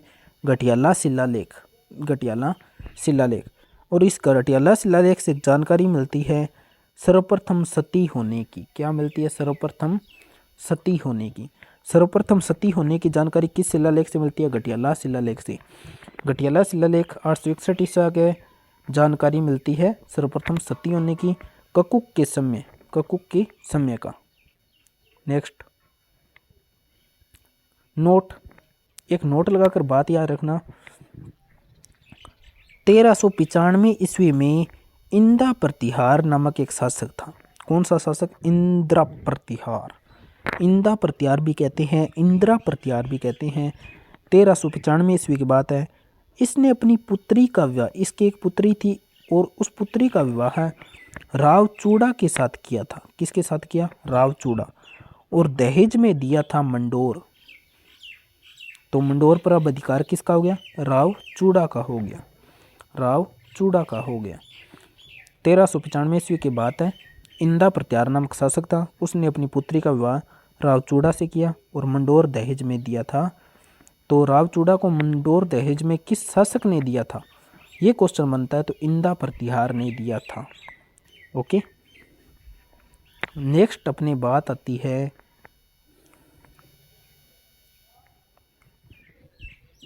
भीनमाल के प्रतिहार। किसकी बात आती है? भीनमाल के प्रतिहार शासकों की बात आती है। तो भीनमाल के प्रतिहारों की बात शुरू करने से पहले आपको इतना कहना चाहूँगा कि जो भी हमारे चैनल पर न्यू हैं वो क्लास अच्छी लग रही है तो क्लास को लाइक कीजिएगा, शेयर कीजिएगा, सब्सक्राइब कीजिएगा, ज़्यादा से ज़्यादा दोस्तों को बुलाइएगा। प्रत्येक संडे के दिन अपनी मैराथन क्लास रहेगी। कमेंट में बताने पर अगर आपके बेस्ट से बेस्ट अच्छे कमेंट आए और मतलब कि क्लास के बारे में क्या आपकी राय है, क्लास अच्छी लगी तो आप कमेंट में बताओ। मैं कमेंटों को देखकर आपके लिए नेक्स्ट क्लास का प्लान करूँगा, किस टॉपिक की लाई जाए ये भी बता देना अगर बताना चाहो तो। ओके, लेकिन संडे को क्लास लेकर आनी है महामैराथन नेक्स्ट संडे को, तो आपको कमेंट करने होंगे, कमेंट के हिसाब से ही मैं बताऊंगा। ओके, इस क्लास का रिस्पॉन्स ही बताएगा कि नेक्स्ट क्लास कैसी रहेगी। चलिए, जल्दी से जल्दी जो भी न्यू है वो चैनल को सब्सक्राइब कर दीजिएगा, लाइक कर दीजिएगा और अपने दोस्तों को शेयर कर दीजिएगा। 2 मिनट का टाइम देता हूँ आपको।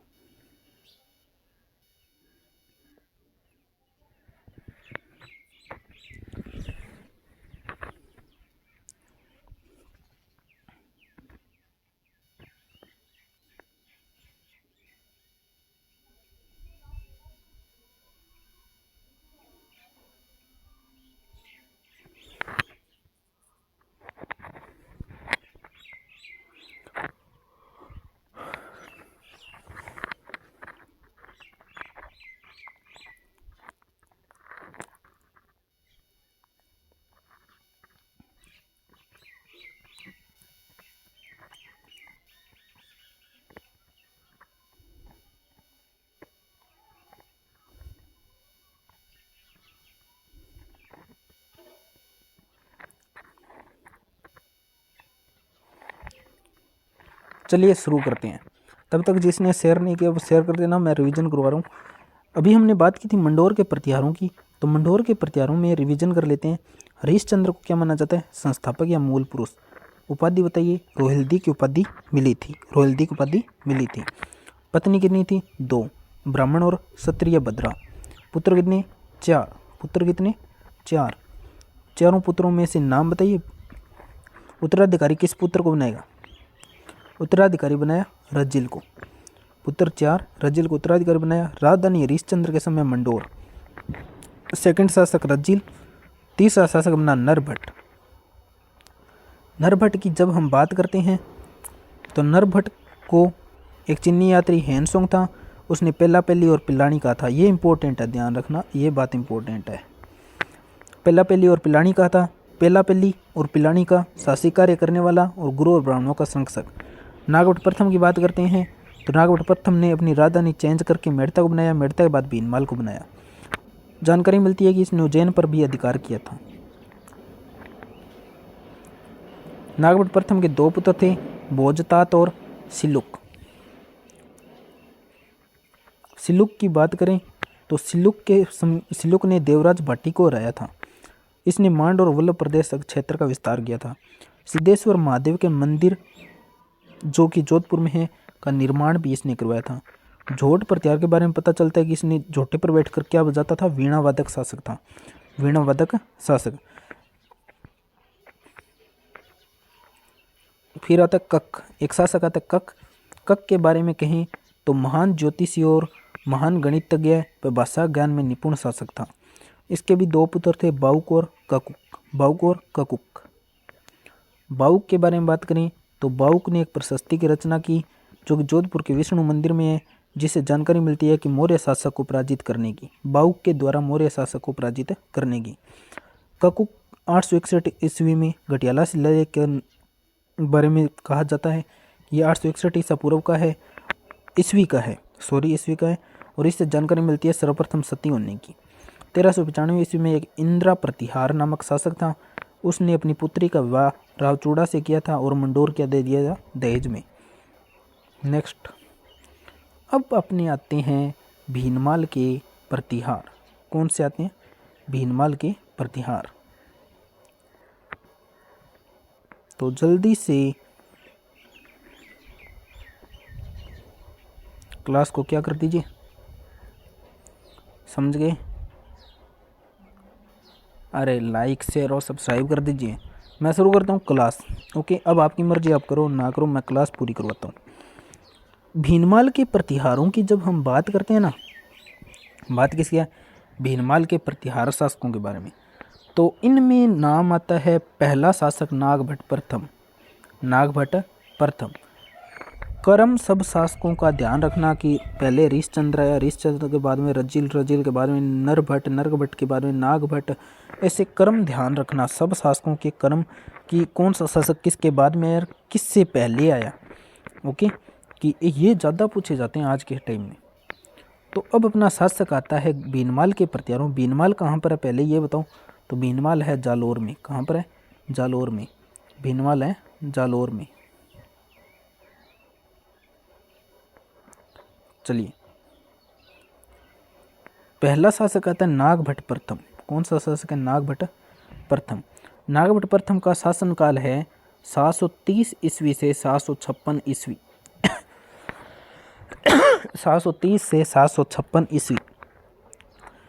नागभट्ट प्रथम के शासनकाल में भारत पर अरबी आक्रमण हुए। क्या हुए? भारत पर अरबी आक्रमण, जिसका नागभट्ट प्रथम ने क्या किया? जमकर मुकाबला किया। क्वेश्चन ये बना था कि भारत पर अरबी आक्रमण हुए, उस दौरान राजपूताने का शासक कौन सा था जिसने कि अरबी आक्रमणकारियों का जमकर मुकाबला किया था? तो नागभट्ट प्रथम। ये क्वेश्चन बना हुआ है, और ये क्वेश्चन बना हुआ है RAS में।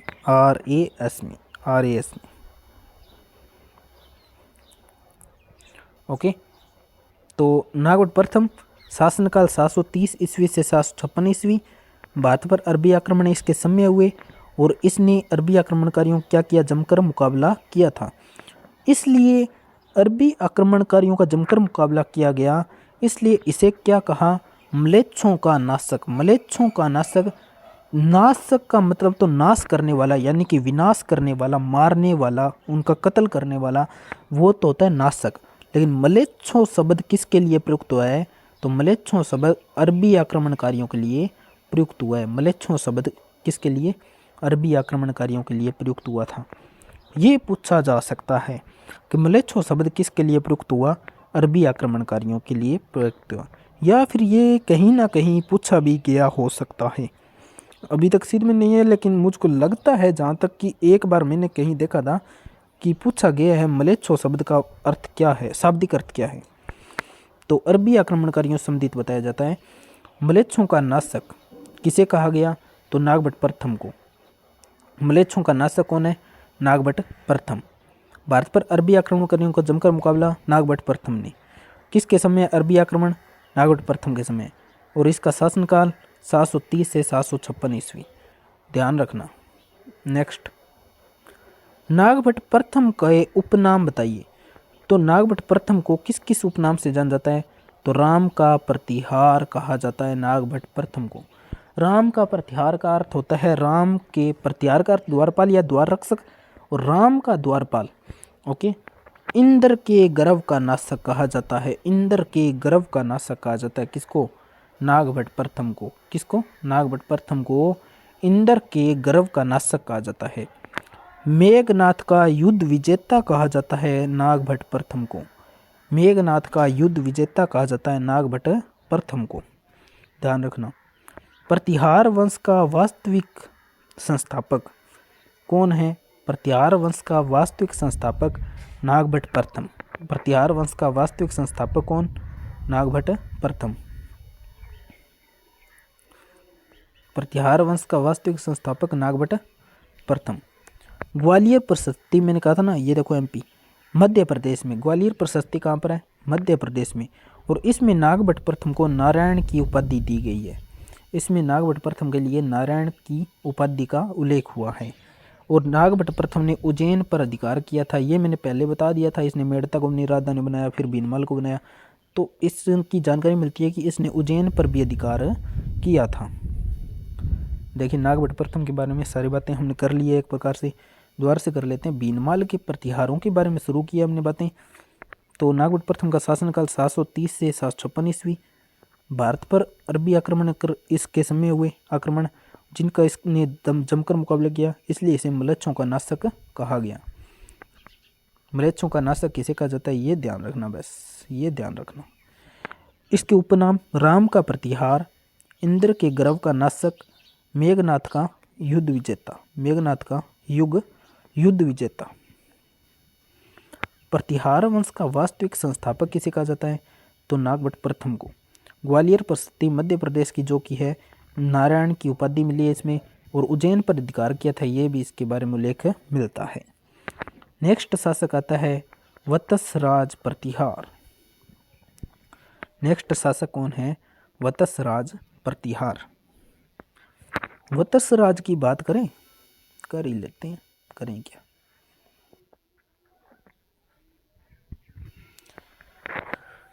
देखिए, वत्सराज प्रतिहार की बात करूं तो वत्सराज को एक उपाधि मिली थी, रणहस्तिन की उपाधि। रणहस्तिन की उपाधि किसे दी गई थी? वत्सराज प्रतिहार को रणहस्तिन की उपाधि मिली है।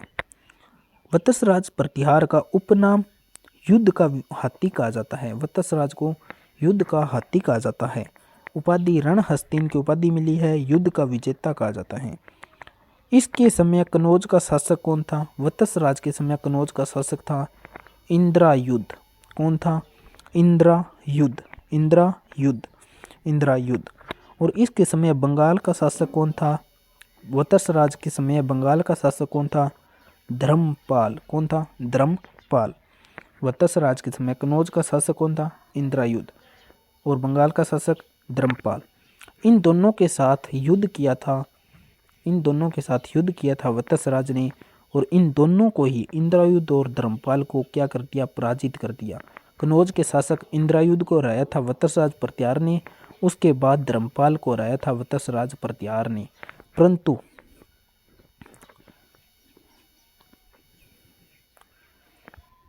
परंतु राष्ट्रकूट शासक भी था यहाँ पर।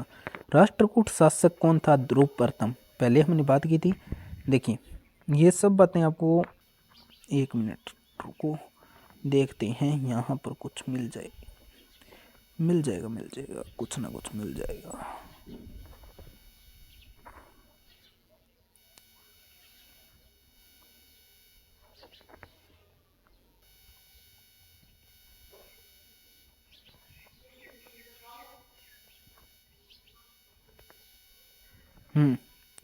ये देखो, यहाँ पर बता रहा हूँ मैं, तो ये ध्यान से देखना।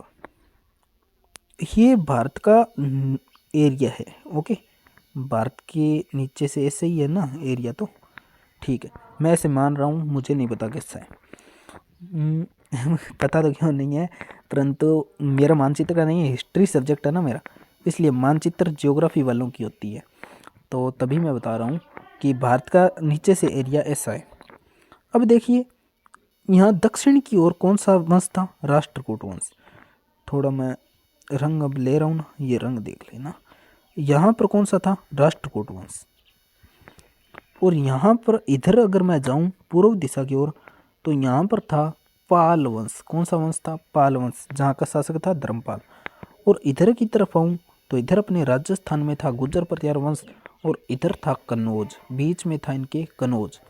इसलिए इसे क्या कहा गया? त्रिपक्षीय संघर्ष कहा गया। त्रिपक्षीय संघर्ष कहा गया। किसको लेकर हुआ था ये युद्ध? कनौज को लेकर होता था। त्रिपक्षीय संघर्ष किनके? पाल वंश, राष्ट्रकूट वंश और गुर्जर प्रतिहारों के बीच में हुआ था। गुर्जर प्रतिहार, पाल वंश और राष्ट्रकूट वंश के बीच में हुआ था। अब आप बात सुनिए, मैंने क्या कहा, देखिएगा। अब आपको देखना है थोड़ी सी कि गुर्जर प्रतिहार वत्सराज के बारे में बात कर रहे थे ना, वत्सराज के बारे में, कि इसको उपाधि रणहस्तिन की, उपनाम युद्ध का विजेता, कनौज का शासक था इंद्रायुध। उस समय कनौज का शासक कौन था? इंद्रायुध। और बंगाल का शासक था धर्मपाल। धर्मपाल पाल वंश का शासक था। बंगाल की तरफ पाल वंश है, तो धर्मपाल पाल वंश का था। इन दोनों को हरा दिया था, यानी पाल वंश को हरा दिया था। कनौज पर अपना अधिकार कर लिया था किसने? वत्सराज ने। परंतु राष्ट्रकूट शासक था ना, जो दक्षिण में था, दक्षिण की ओर, ध्रुव प्रथम, इसने कनौज पर, यहाँ पर वत्सराज पर वापस से हमला किया, और राष्ट्रकूट शासक ध्रुव प्रथम ने कनौज पर आक्रमण करके वत्सराज को हरा दिया। क्या कर दिया? पराजित किया, यानी हरा दिया। तो वत्सराज भाग गया था कहाँ से? कनौज से, और भागकर ओसिया में जोधपुर नामक स्थान पर क्या ले ली? शरण ले ली थी। कहाँ पर? ओसिया नामक स्थान पर शरण ली। तो पूछा जाता है कि वत्सराज ने कनौज से भागकर कहाँ पर शरण ली थी? तो ओसिया जोधपुर में। कहाँ पर शरण ली थी? ओसिया जोधपुर में शरण ली थी।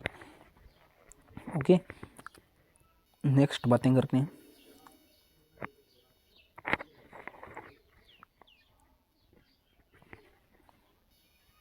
नेक्स्ट बात है कि वत्सराज ने कुछ चीज़ों का निर्माण करवाया था। तो वत्सराज ने निर्माण करवाया था सचिया माता के मंदिर का। सचिया माता के मंदिर का निर्माण ओसिया जोधपुर में किसने करवाया था? तो सचिया माता के मंदिर का निर्माण वत्सराज ने ओसिया जोधपुर में करवाया था। कहाँ पर? ओसिया जोधपुर में। सचिया माता का मंदिर ओसिया जोधपुर में। ओसिया जोधपुर निर्माण करवाया वत्सराज प्रत्यार ने। सचिया माता को ओस वालों की कुलदेवी कहा जाता है। किसको? ओस वालों की कुलदेवी कहा जाता है। सचिया माता को ओस वालों की क्या कहा जाता है? कुलदेवी कहा जाता है। ओसिया में अन्य मंदिर कौन कौन से हैं? तो सूर्य मंदिर, ये प्रतिहारों के काल के हैं, प्रतिहार वंश से संबंधित है। सूर्य मंदिर, महावीर स्वामी का मंदिर, ये भी निर्माण करवाए गए थे ओसिया में। सूर्य मंदिर और महावीर स्वामी का मंदिर। इसके काल में, किसके काल में? वत्सराज प्रतिहार के काल में। इसके काल में उद्योतन सूरी का नाम सुना है, उसने अपने ग्रंथ कुवलयमाला की रचना की। और जीन सेन सूरी ने अपने ग्रंथ हरिवंश पुराण की रचना की थी। ओके,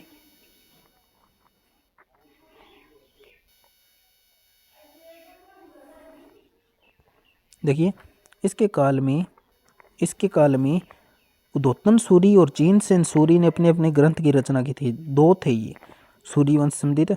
उद्योतन सूरी ने कुवलयमाला और जीन सेन सूरी ने हरिवंश पुराण। तो जीन सेन सूरी के ग्रंथ का नाम क्या है? हरिवंश पुराण। उद्योतन सूरी के ग्रंथ का नाम क्या है? कुवलयमाला। कुवलयमाला ग्रंथ किसका है? उद्योतन सूरी का। कुवलयमाला ग्रंथ किसके समय लिखा गया? तो वत्सराज प्रतिहार के समय। हरिवंश पुराण किसका है? जीन सेन सूरी का। किसके समय लिखा गया? वत्सराज प्रतिहार के समय। ओके, तो इससे ध्यान रखना। यहाँ पर हमने वत्सराज की बात कर ली है। तो पहले हमने नागभट्ट की बात की थी, अब हमने वत्सराज के बारे में बात की। एक मिनट। वत्सराज प्रतिहार। वत्सराज को उपाधि मिली थी रणहस्तिन की युद्ध का हाथी कहते हैं उपनाम। कन्नौज का शासक इंद्रायुध और बंगाल का शासक धर्मपाल था। इन दोनों को पराजित किया था वत्सराज ने, परंतु राष्ट्रकूट शासक ध्रुव प्रथम ने कन्नौज पर आक्रमण किया और इससे हार गया था। कौन? वत्सराज। वत्सराज ने शरण ली थी ओसिया जोधपुर में और वत्सराज प्रतिहार ने ओसिया जोधपुर में ही सचिया माता के मंदिर का निर्माण करवाया। और सचिया माता को ओस वालों की कुलदेवी कहते हैं। ओस वालों की कुलदेवी है। ओसिया में अन्य मंदिर कौन कौन से हैं? तो सूर्य मंदिर है, महावीर स्वामी का मंदिर है। ये गुर्जर प्रतिहार काल के समय के हैं। वत्सराज के समय में उद्योतन सूरी ने ग्रंथ लिखा कुवलयमाला और जीन सेन सूरी ने ग्रंथ लिखा हरिवंश पुराण। ध्यान रखना। नेक्स्ट शासक आ गया नागभट्ट द्वितीय। कौन सा शासक है? नागभट्ट। नेक्स्ट शासक है नागभट्ट द्वितीय। नागभट्ट द्वितीय की उपाधि पूछी जाती है तो परम भट्टारक महाराजाधिराज परमेश्वर की इसको उपाधि मिली थी। परम भट्टारक महाराजाधिराज परमेश्वर की इसको उपाधि मिली थी। नागभट्ट द्वितीय के समय कन्नौज का शासक कौन था? चक्रायुध। कौन था? चक्रायुध था। चक्रायुध को पराजित किया किसने? चक्रायुध। कन्नौज का फिर शासक आ गया था एक चक्रायुध को पराजित किया था नागभट्ट द्वितीय ने। चक्रायुध को पराजित किया नागभट्ट द्वितीय ने। राष्ट्रकूट शासक कौन था? गोविंद तृतीय। नागभट्ट द्वितीय के समय राष्ट्रकूट शासक गोविंद तृतीय।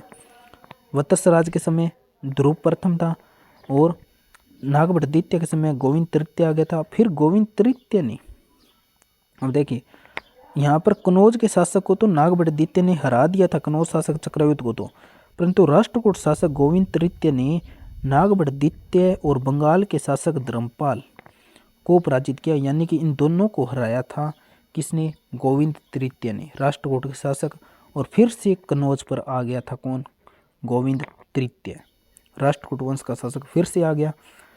अब नागभट्ट द्वितीय के दरबार को क्या कहते थे? नागावलोक का दरबार। क्या कहते थे? नागावलोक का दरबार। नागावलोक का दरबार। तो नागावलोक का दरबार किसके दरबार को कहा जाता था? नागभट्ट द्वितीय की। नागभट्ट द्वितीय को उपाधि मिली हुई थी किसकी? कर्ण की। कर्ण की उपाधि नागभट्ट द्वितीय को मिली हुई थी। नागभट्ट द्वितीय ने विष्णु मंदिर व शिव मंदिर का निर्माण करवाया था जोधपुर के बुचकला में। कहाँ पर? जोधपुर के बुचकला में। बुचकला एक स्थान है जोधपुर में जहाँ पर विष्णु मंदिर व शिव मंदिर का निर्माण करवाया था नागभट्ट द्वितीय ने। नागभट्ट द्वितीय ने समाधि ली थी गंगा जी में, जीवित समाधि ली थी। कहाँ पर? गंगा जी में।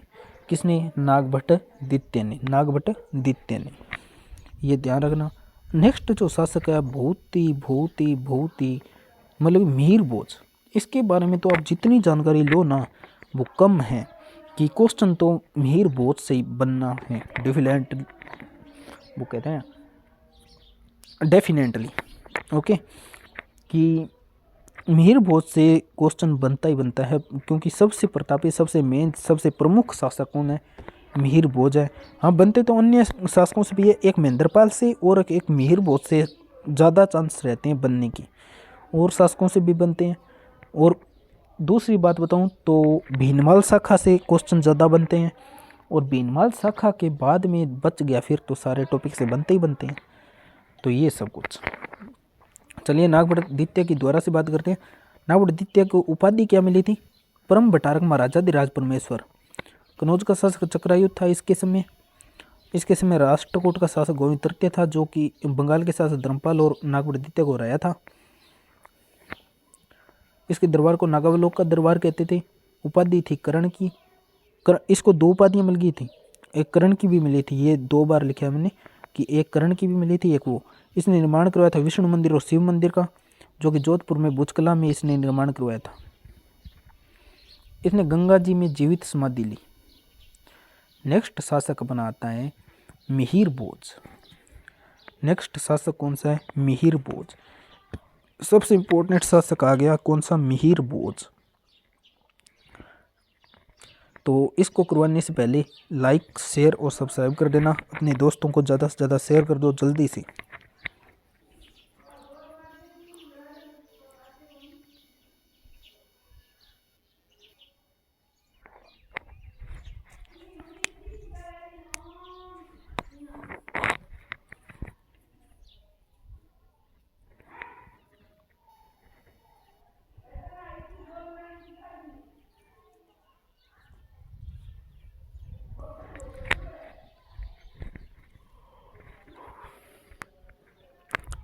जल्दी से शेयर कर दीजिए, जल्दी से,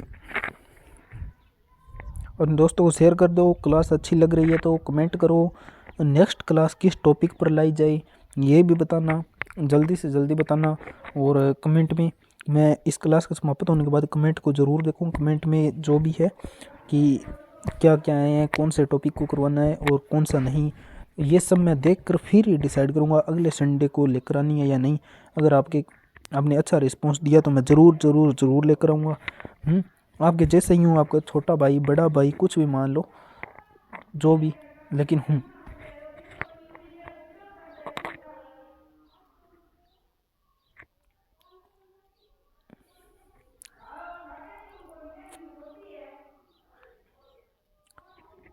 चलिए शुरू करते हैं।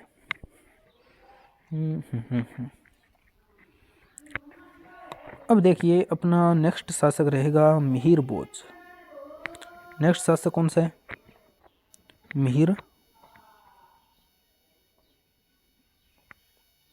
नेक्स्ट शासक है मिहिर भोज। मिहिर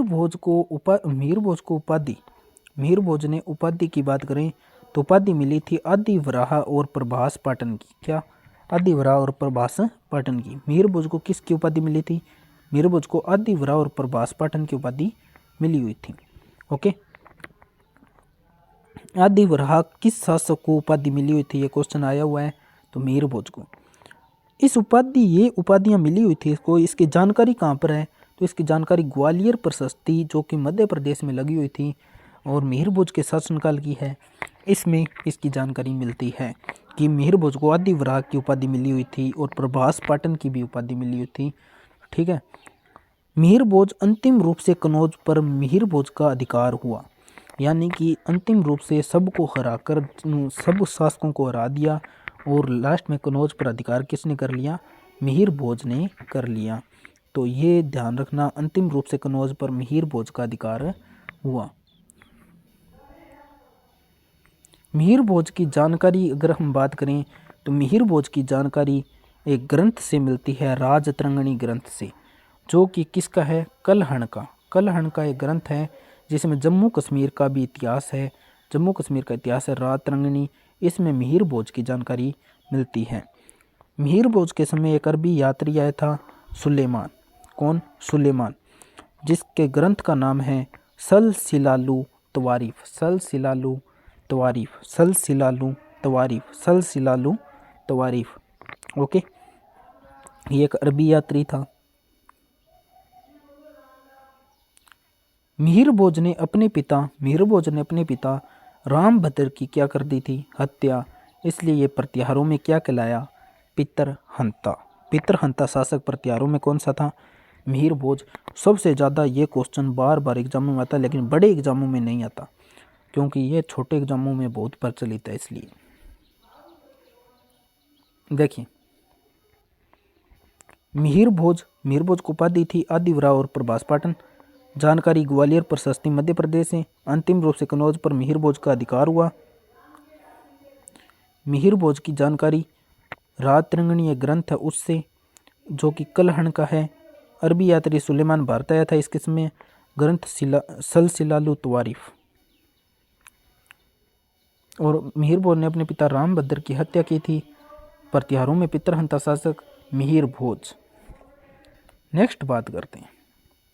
नेक्स्ट शासक आता है महेंद्रपाल। नेक्स्ट शासक कौन है? महेंद्रपाल प्रथम। महेंद्रपाल प्रथम, रिवीजन करवा दिया मैंने मिहिर भोज का। अब शासक है महेंद्रपाल प्रथम। महेंद्रपाल प्रथम के गुरु का नाम क्या था? तो राजशेखर।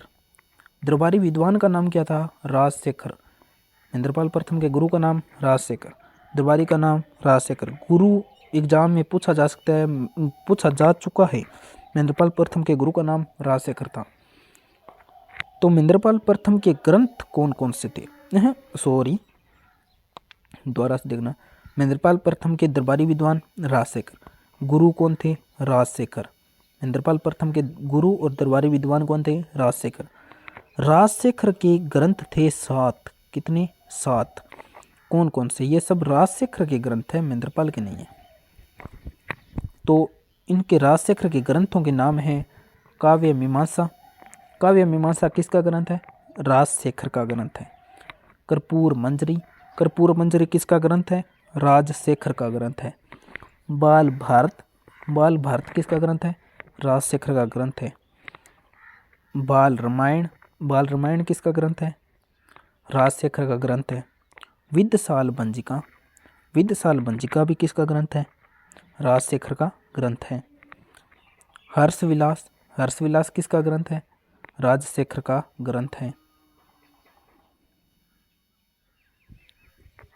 और भुवन कोश, भुवन कोश भी किसका ग्रंथ है? राजशेखर का ग्रंथ है।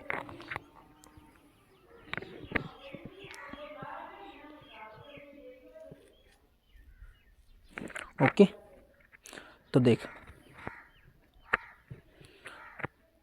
काव्य मीमांसा राजशेखर का, कर्पूर मंजरी राजशेखर का, बाल भारत राजशेखर का, बाल रामायण राजशेखर का, वित्तसाल भंजिका राजशेखर का, हर्षविलास राजशेखर का, भुवन कोश राजशेखर का। ठीक है, देखना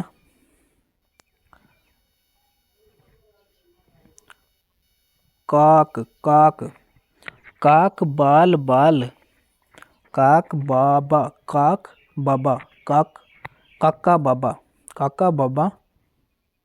देखिए यहाँ पर काका मान लो, यहाँ पर क्या मान लो? काका। और यहाँ पर मान लो बाबा। आगे से देखो काका बाबा, काका बाबा। काका से काव्य मीमांसा और कर्पूर मंजरी, बाबा से बाल भारत और बाल रामायण, बाल भारत और बाल रामायण। ठीक है, काका बाबा विद्या, विद्या, विद्यसाल भंजिका, विद्य मतलब विद्या, विद्यसाल भंजिका, विद्यसाल भंजिका। काका बाबा विद्या, हर्ष, विद्या पर हर्ष खुशी, जिसको काका बाबा ने जद विद्या आगी जद वहाँ के करया हर्ष करियो आपो आप पर खुशी मनाई, खुशी मना आगे खुशी मनाई। हर्ष विलास, हर्ष विलास राजशेखर ग्रंथ है, वहाँ खुशी मनाई। और खुशी हुई अन विद्या आगे विद्या मतलब कि आपको खर्चो चला इसका, तो वहाँ बनाइयो एक भवन, काम काज करो विद्या मतलब कि नौकरी मिल गई, नौकरी मिली तो वहाँ घर चलायो भवन। भुवन, भुवन का सागा कोष धन, भुवन कोष, भुवन कोष करे बाद में बे के बन गया राजा, यानी कि राजशेखर, बे के बन गया राजा राजशेखर। ठीक है, देखो थार पर ले लियो बात। काका बाबा थे किंग काका बाबा होला या काकी मामी होला। ठीक है, तो काका बाबा, काका बाबा, काका बाबा, काका बाबा विद्या ग्रहण करी, और विद्या ग्रहण करके भी एक सरकारी नौकरी पाई करके बन खुशी मिली, खुशी मिली। हर्ष, हर्ष होयो, हर्ष को मतलब खुशी मिली, खुशी मिलते वहाँ घर बनायो, के बनायो भवन, और बिंग में कोष, कोष धन, धन इकट्ठो करो, और एक राजा की तरह रहन लग गया, एक राजा की तरह रहन लग गया। राजशेखर का ये सारा ग्रंथ है, ध्यान रखियो। ठीक है, तो अब अगलो शासक अपनो पहला एक बार महेंद्रपाल, महेंद्रपाल के गुरु को नाम राजशेखर, राजशेखर का कितना ग्रंथ 7। काका बाबा, काका बाबा विद्यालय, विद्यालय के हर्ष, हर्ष भवन, भवन राजा की तरह रहने लग गया। नेक्स्ट शासक आयो महिपाल, नेक्स्ट शासक ध्यान रखियो कौन किसो है, महिपाल। नेक्स्ट शासक है महिपाल, महिपाल के गुरु व विद्वान, महिपाल के गुरु व विद्वान मतलब कि दरबारी विद्वान कौन था या गुरु कौन था, तो राजशेखर। महिपाल का भी गुरु और दरबारी विद्वान कौन था, राजशेखर। राजशेखर को उपाधि महिपाल को उपाधि क्या क्या मिली थी, महिपाल को उपाधि मिली हुई थी विनायकपाल और हेम्बरपाल की, क्या मिली हुई थी,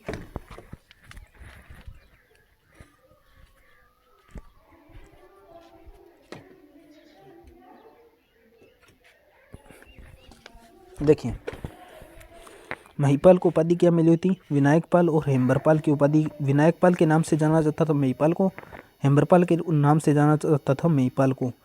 राजशेखर गुरु था महिपाल का। मुख्य तौर पर राजशेखर पूछा जाए ना, अगर महेंद्रपाल और राजशेखर दोनों दे दे और राजशेखर किसका गुरु था, ओके, तो महिपाल का गुरु प्राथमिकता इसे देनी है। ओके, तो देखिए महिपाल के गुरु व विद्वान राजशेखर, महिपाल को उपाधि मिली हुई थी विनायकपाल और हेम्बरपाल की। महिपाल के समय एक अरबी यात्री अलमसुद्दी कहाँ आया था, भारत आया था। ठीक है, सुलेमान तो मिहिर भोज के समय आया था और अलमसुद्दी किसके समय आया था, महिपाल के समय।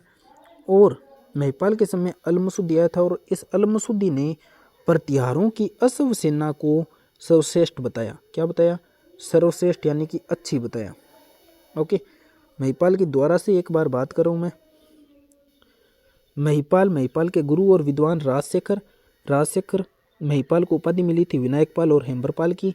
और महिपाल ने अरबी आक्रमणकारी, अरबी यात्री अलमसुद्दी भारत आया था। किसके शासनकाल में, अलमसुद्दी आया था, महिपाल के शासनकाल में भारत आया। और इसने प्रत्यारों की अश्व यानी कि घोड़े की जो सेना थी उसको अच्छी बताया, सर्वश्रेष्ठ बताया। महिपाल के बारे में पता चल गया आपको। नेक्स्ट बात करते हैं राज्यपाल के बारे में। नेक्स्ट शासक है राज्यपाल। राज्यपाल के बारे में ज़्यादा कुछ नहीं है। इसने 1018-19 में महमूद गजनवी द्वारा पराजित किया गया। इसे राज्यपाल किससे हारा था, महमूद गजनवी से हारा था। कब, 1018-19 ईस्वी में महमूद गजनवी से हारा कौन था, तो राज्यपाल, राज्यपाल, राज्यपाल, राज्यपाल को हराया था महमूद गजनवी ने 1018-19 में। ये ध्यान रखना, शासकों का क्रम ध्यान रखना, बार बार कह रहा हूँ मैं, बार में ऐसा मत कहना बताया नहीं था। फिर आता है यशपाल। यशपाल कनौज का शासक था। यशपाल कनौज शासक प्रतिहारों में ही था, कनौज का शासक था। 1093 ईस्वी में इस पर चंद्रदेव घेड़वाल ने आक्रमण कर दिया था। किसने, चंद्रदेव घेड़वाल ने। और उसके द्वारा हराया गया था कौन, यशपाल हार गया था, चंद्रदेव घेड़वाल जीत गया था। चंद्रदेव जीत गया था, यशपाल हार गया था। और चंद्रदेव घेड़वाल ने कनौज पर अपना अधिकार कर घेड़वाल वंश की स्थापना की थी। किसकी, घेड़वाल वंश की क्या करती थी, स्थापना कर दी थी। गुर्जर प्रतिहार राजवंश का अंतिम शासक यशपाल था। कौन था, यशपाल। गुर्जर प्रतिहार राजवंश का अंतिम शासक कौन था, यशपाल। यशपाल अंतिम शासक कौन, यशपाल। देखिए आगे की बात करने से पहले मैं एक बार सारा अपना कर देते हैं। नहीं, भीनमाल के नहीं कर रहा मैं रिवीजन, तभी तो मैंने दो बार शासक करवाए पूरे पूरे। भीनमाल नहीं, मैं शुरू से आपको बता रहा हूँ, मंडोर से लेकर एक बार जल्दी से बताऊंगा। देखिए मंडोर के प्रतिहारों में पहला शासक कौन, हरिश्चंद्र। पहला शासक कौन आया, हरिश्चंद्र के बाद में शासक कौन बना, रज्जिल। कौन बना, रज्जिल। रज्जिल के बाद में शासक बना था नरभट्ट। नरभट्ट के बाद में शासक बना नागभट्ट। कौन बना, नागभट्ट। नागभट्ट के बाद में शासक कौन बना, सिलुक। नागभट्ट के बाद में सिलुक। सिलुक के बाद में बना झोट प्रतिहार। झोट प्रतिहार के बाद में शासक कौन बना, कक। कौन बना, कक। कक के बाद में शासक कौन बना, बाउक। बाउक के बाद में शासक बना ककुक। ककुक के बाद में भीनमाल के प्रतिहारों का क्रम देखिए, अगर हम वहाँ पर क्रम आपको बता दिया मैंने मंडोर वाला। भीनमाल के प्रतिहारों में क्रम है नागभट्ट प्रथम। नागभट्ट प्रथम के बाद में शासक कौन बना, नागभट्ट प्रथम के बाद में शासक बना वत्सराज प्रतिहार। कौन बना, वत्सराज प्रतिहार। वत्सराज के बाद में शासक बना नागभट्ट द्वितीय। नागभट्ट द्वितीय के बाद में शासक बना मिहिर भोज। कौन बना, मिहिर भोज। मिहिर भोज के बाद में शासक बना महेंद्रपाल प्रथम। कौन बना, महेंद्रपाल प्रथम। महेंद्रपाल के बाद में शासक कौन बना, महिपाल। कौन बना, महिपाल। महिपाल के बाद में शासक राज्यपाल। कौन बना, राज्यपाल। राज्यपाल के बाद में यशपाल। बाद में शासक कौन बना, यशपाल। यहाँ तक हमने सारी बातें कवर कर ली हैं। अब रही अपनी बेसिक बातें, और जो परीक्षा में आई हुई है, एक क्वेश्चन ऐसा भी है जिसके मैंने निशान नहीं लगाया और परीक्षा में आया हुआ है, वो बताऊंगा मैं आगे आपको। देखिए अब मैं आगे की जो इम्पोर्टेंट बातें हैं, अब वो क्वेश्चन है जो वो परीक्षा में पूछे गए हैं, ठीक है। लगभग वो प्रश्न आने वाले हैं, तो इनको लाने से पहले जिसने अभी तक जो हमारे चैनल पर नया है, लाइक शेयर और सब्सक्राइब नहीं किया, वो लाइक शेयर और सब्सक्राइब कर देना। जिसको क्लास अच्छी लग रही है, वो जो हमारे साथ रोजाना जुड़ सकता है वो ही करना। ऐसा नहीं कि आज देख लिया, आज अच्छी लगी, कल को छोड़ के चले गए। तो लाइक शेयर और सब्सक्राइब कर देना। आप सबका तहे दिल से स्वागत, जिसने लाइक शेयर और सब्सक्राइब अभी तक कर दिया उनका दिल से स्वागत है, हमारे चैनल पर वेलकम है। और आने वाले समय में आपको इतनी बेहतरीन तैयारी करवाई जाएगी, आप सोच नहीं सकते, ओके। और ये चैनल आने वाले समय में राजस्थान जीके के लिए ही जाना जाएगा। इंडिया जीके के लिए हम इस चैनल पर बहुत कम रखेंगे। इस पे राजस्थान जीके बहुत गहरे तरीके से करवाया जाएगा, और इंडियन हिस्ट्री भी इस पर बहुत गहरे तरीके से करवाई जाएगी। लेकिन इंडिया जीके के लिए हम एक अलग से, जो कि हमारे सर है वो बनाएंगे अपना चैनल, वहाँ पर करवाएंगे इंडिया जीके। और राजस्थान जीके यहाँ पर चलेगा, क्योंकि ये राजस्थान जीके राजस्थान के एग्ज़ाम यहाँ पर चलेंगे। RAS लेवल तक के जो भी एग्ज़ाम है वो यहाँ पर डिफेंस के लिए अलग से बनेगा, ओके। चलिए भीनमाल जालोर की हम बात करते हैं। अपनी है भीनमाल जालोर। अगली बात है भीनमाल जालोर की एक शाखा आती है। ये भीनमाल जालोर की शाखा के बारे में वैसे तो हमने बात कर ली है, लेकिन अब हम बात करते हैं इसके अंदर जो छूटी हुई बात है। इस शाखा में हेनसोंग ने भीनमाल को क्या कहा था, पिल्लो मोलो। हेनसोंग ने भीनमाल को क्या कहा था, पिल्लो मोलो। हेनसोंग ने भीनमाल के लिए क्या शब्द प्रयुक्त किया था, पिल्लो मोला। संस्कृत के कवि है माघ। ये राजस्थान पुलिस में पूछा गया क्वेश्चन है। संस्कृत के कवि माघ की जन्मस्थली भीनमाल जालोर है। और क्वेश्चन क्या पूछा गया था कि कवि माघ की नहीं, शिशुपाल वध किसकी रचना है। तो शिशुपाल वध कवि माघ की रचना है, कवि माघ की रचना है, ओके। तो कवि माघ के ग्रंथ का नाम शिशुपाल वध। संस्कृत कवि माघ की जन्मस्थली भीनमाल जालोर।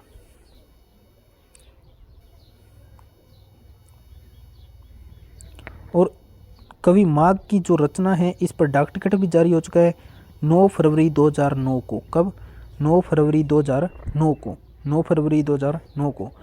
अब भीनमाल जालोर को महान गणितज्ञ ब्रह्मगुप्त की जन्मस्थली व क्रमस्थली क्या है? तो ब्रह्मगुप्त की जन्मस्थली व क्रमस्थली भी भीनमाल जालोर को माना जाता है। ये महान गणितज्ञ थे। नेक्स्ट, ब्रह्मगुप्त ने ब्रह्म स्फुटन सिद्धांत प्रतिपादित किया था। ब्रह्म स्फुटन सिद्धांत किसने प्रतिपादित किया? तो ब्रह्मगुप्त ने। किसने? ब्रह्मगुप्त ने। चावड़ा राजवंश का अधिकार रहा किस पर? भीनमाल जालोर पर चावड़ा राजवंश का भी अधिकार रहा था। नेक्स्ट, अब शाखा आती है राजौरगढ़ शाखा। कौन सी शाखा है? राजौरगढ़ की शाखा। राजौरगढ़ शाखा अलवर से संबंधित है। कहाँ से? अलवर से। अलवर से संबंधित है। इसमें उपाधि, राजौरगढ़ शाखा जितने भी शासक थे उनको उपाधियाँ क्या मिली थी? महाराजाधिराज सावर की उपाधि और महाराजाधिराज परमेश्वर मंथन देव की उपाधि भी मिली थी। यहाँ के शासकों को महाराजाधिराज सावर की और महाराजाधिराज परमेश्वर मंथन की देव की उपाधि मिली थी। नोट लगाकर एक बात आती है, एक शिलालेख आता है माचेडी का लेख 1382 ईस्वी का है। इसमें सर्वप्रथम बड़गुज्जर शब्द का प्रयोग किया गया था। बड़गुज्जर शब्द का प्रयोग सर्वप्रथम किस लेख में मिलता है? तो माचेडी के लेख में 1382 ईस्वी का है। माचेडी का प्राचीन नाम क्या था? साचेडी। क्या था? साचेडी। माचेडी का प्राचीन नाम साचेडी। नोट, नागभट्ट प्रथम 730 से 760 ईस्वी इसका शासनकाल है। नागभट्ट द्वितीय का शासनकाल 795 से 833 ईस्वी है। महेंद्रपाल प्रथम का शासनकाल 885 से 910 ईस्वी है। भोज द्वितीय या मिहिर भोज कह सकता हूँ, इसका शासनकाल 910 से 913 ईस्वी है। एक बार देखिए, दोबारा से मैं स्पीड में ले गया ना, क्यों नोट्स समझा रहा हूँ। नोट्स समझाने में यार थोड़ा स्पीड चलना पड़ता है। भीनमाल जालोर की बात करें तो भीनमाल जालोर एक हैंसोंग ने इसको भीनमाल को क्या कहा? पिल्लो मोलो। यहाँ पर एक संस्कृत कवि माघ था, उनकी जन्मस्थली है। और माघ की एक ग्रंथ है शिशुपाल वध। क्या ग्रंथ है? शिशुपाल वध, जिस पर 9 फरवरी 2009 को एक डाक टिकट जारी हो चुका है। भीनमाल में एक महान गणितज्ञ हुए हैं ब्रह्मगुप्त। उनकी ये जन्मस्थली व क्रमस्थली है भीनमाल, और उन्होंने एक सिद्धांत दिया था, ब्रह्म स्फुटन सिद्धांत प्रतिपादित किया था। भीनमाल पर चावड़ा राजवंश का भी अधिकार रहा, ये बात भी सामने आती है। राजौरगढ़ शाखा अलवर। राजौरगढ़ शाखा अलवर, इसमें राजाओं की उपाधि थी महाराजाधिराज सावर, महाराजाधिराज परमेश्वर मंथन देव। एक लेख आता है माचेडी का लेख। माचेडी के लेख की बात करें अगर हम,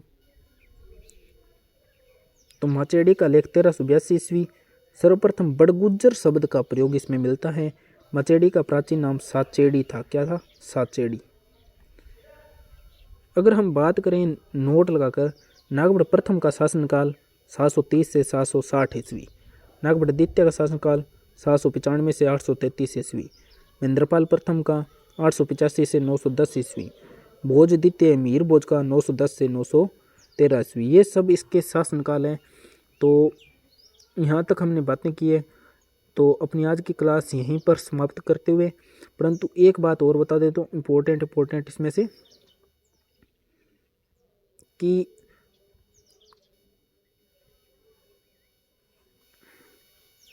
पहले ध्यान से सुनिएगा क्या इंपॉर्टेंट बता रहा हूँ। इंपॉर्टेंट भी है कुछ बातें इसमें। देखिए, राजपूतों की उत्पत्ति हमने पढ़ी है ना, बताइए जल्दी से कमेंट में, पढ़ी है या नहीं पढ़ी। गुर्जर प्रत्यार वंश भी हमने पूरा पढ़ा है। जितना एग्जाम में पूछे गए वो क्वेश्चन भी मैंने बता दिए कौन कौन से पूछे गए हैं। राजपूतों की उत्पत्ति संबंधित जो भी है, इससे भी यहीं समाप्त नहीं होती ये चीज़ें। वैसे इतिहास बहुत बड़ा है, अब छोटी मोटी कोई चीज़ें रह भी जाती है। राजपूतों की उत्पत्ति कोई इतना टॉपिक थोड़ी है, बहुत बड़ा टॉपिक, कम से कम 30 पेज होंगे। लेकिन आपके एग्जामों को लेकर आरएस लेवल तक के जो एग्ज़ाम हैं उनमें, या इससे छोटे एग्ज़ाम जो भी है उनमें पूछे जाते हैं। वैसे मैंने बता दिया है। गुर्जर प्रत्यार वंश से भी समझे हमने बातें कर ली है। जो महामेराथन थी वो अपनी पूरी हो चुकी है, परंतु अभी तक जो हमारे साथ न्यू थे, जिसने लाइक शेयर और सब्सक्राइब नहीं किया वो कर देना, और इस क्लास को ज़्यादा से ज़्यादा शेयर कर देना अपने दोस्तों को, और जो भी आपके हैं उनको, मित्रगणों को। ठीक है कि इस पर ज़्यादा से ज़्यादा इसका रिस्पांस देखकर ही मैं नेक्स्ट क्लास आपके लिए महामैराथन लाऊंगा। अब जल्दी से कमेंट में बता दो क्लास कैसी लगी आपको, जल्दी से बता दो। क्लास अच्छी लगी है तो अगली क्लास के लिए बेस्ट और मुझको मैटर तैयार करना है ना, और जैसा भी लगा कमेंट में आप बता सकते हो, और सब्सक्राइब कर देना प्लीज़। हाथ जोड़कर विनती है आप सबसे, हाथ जोड़कर, ठीक है। सब्सक्राइब कर देना जो भी न्यू है वो।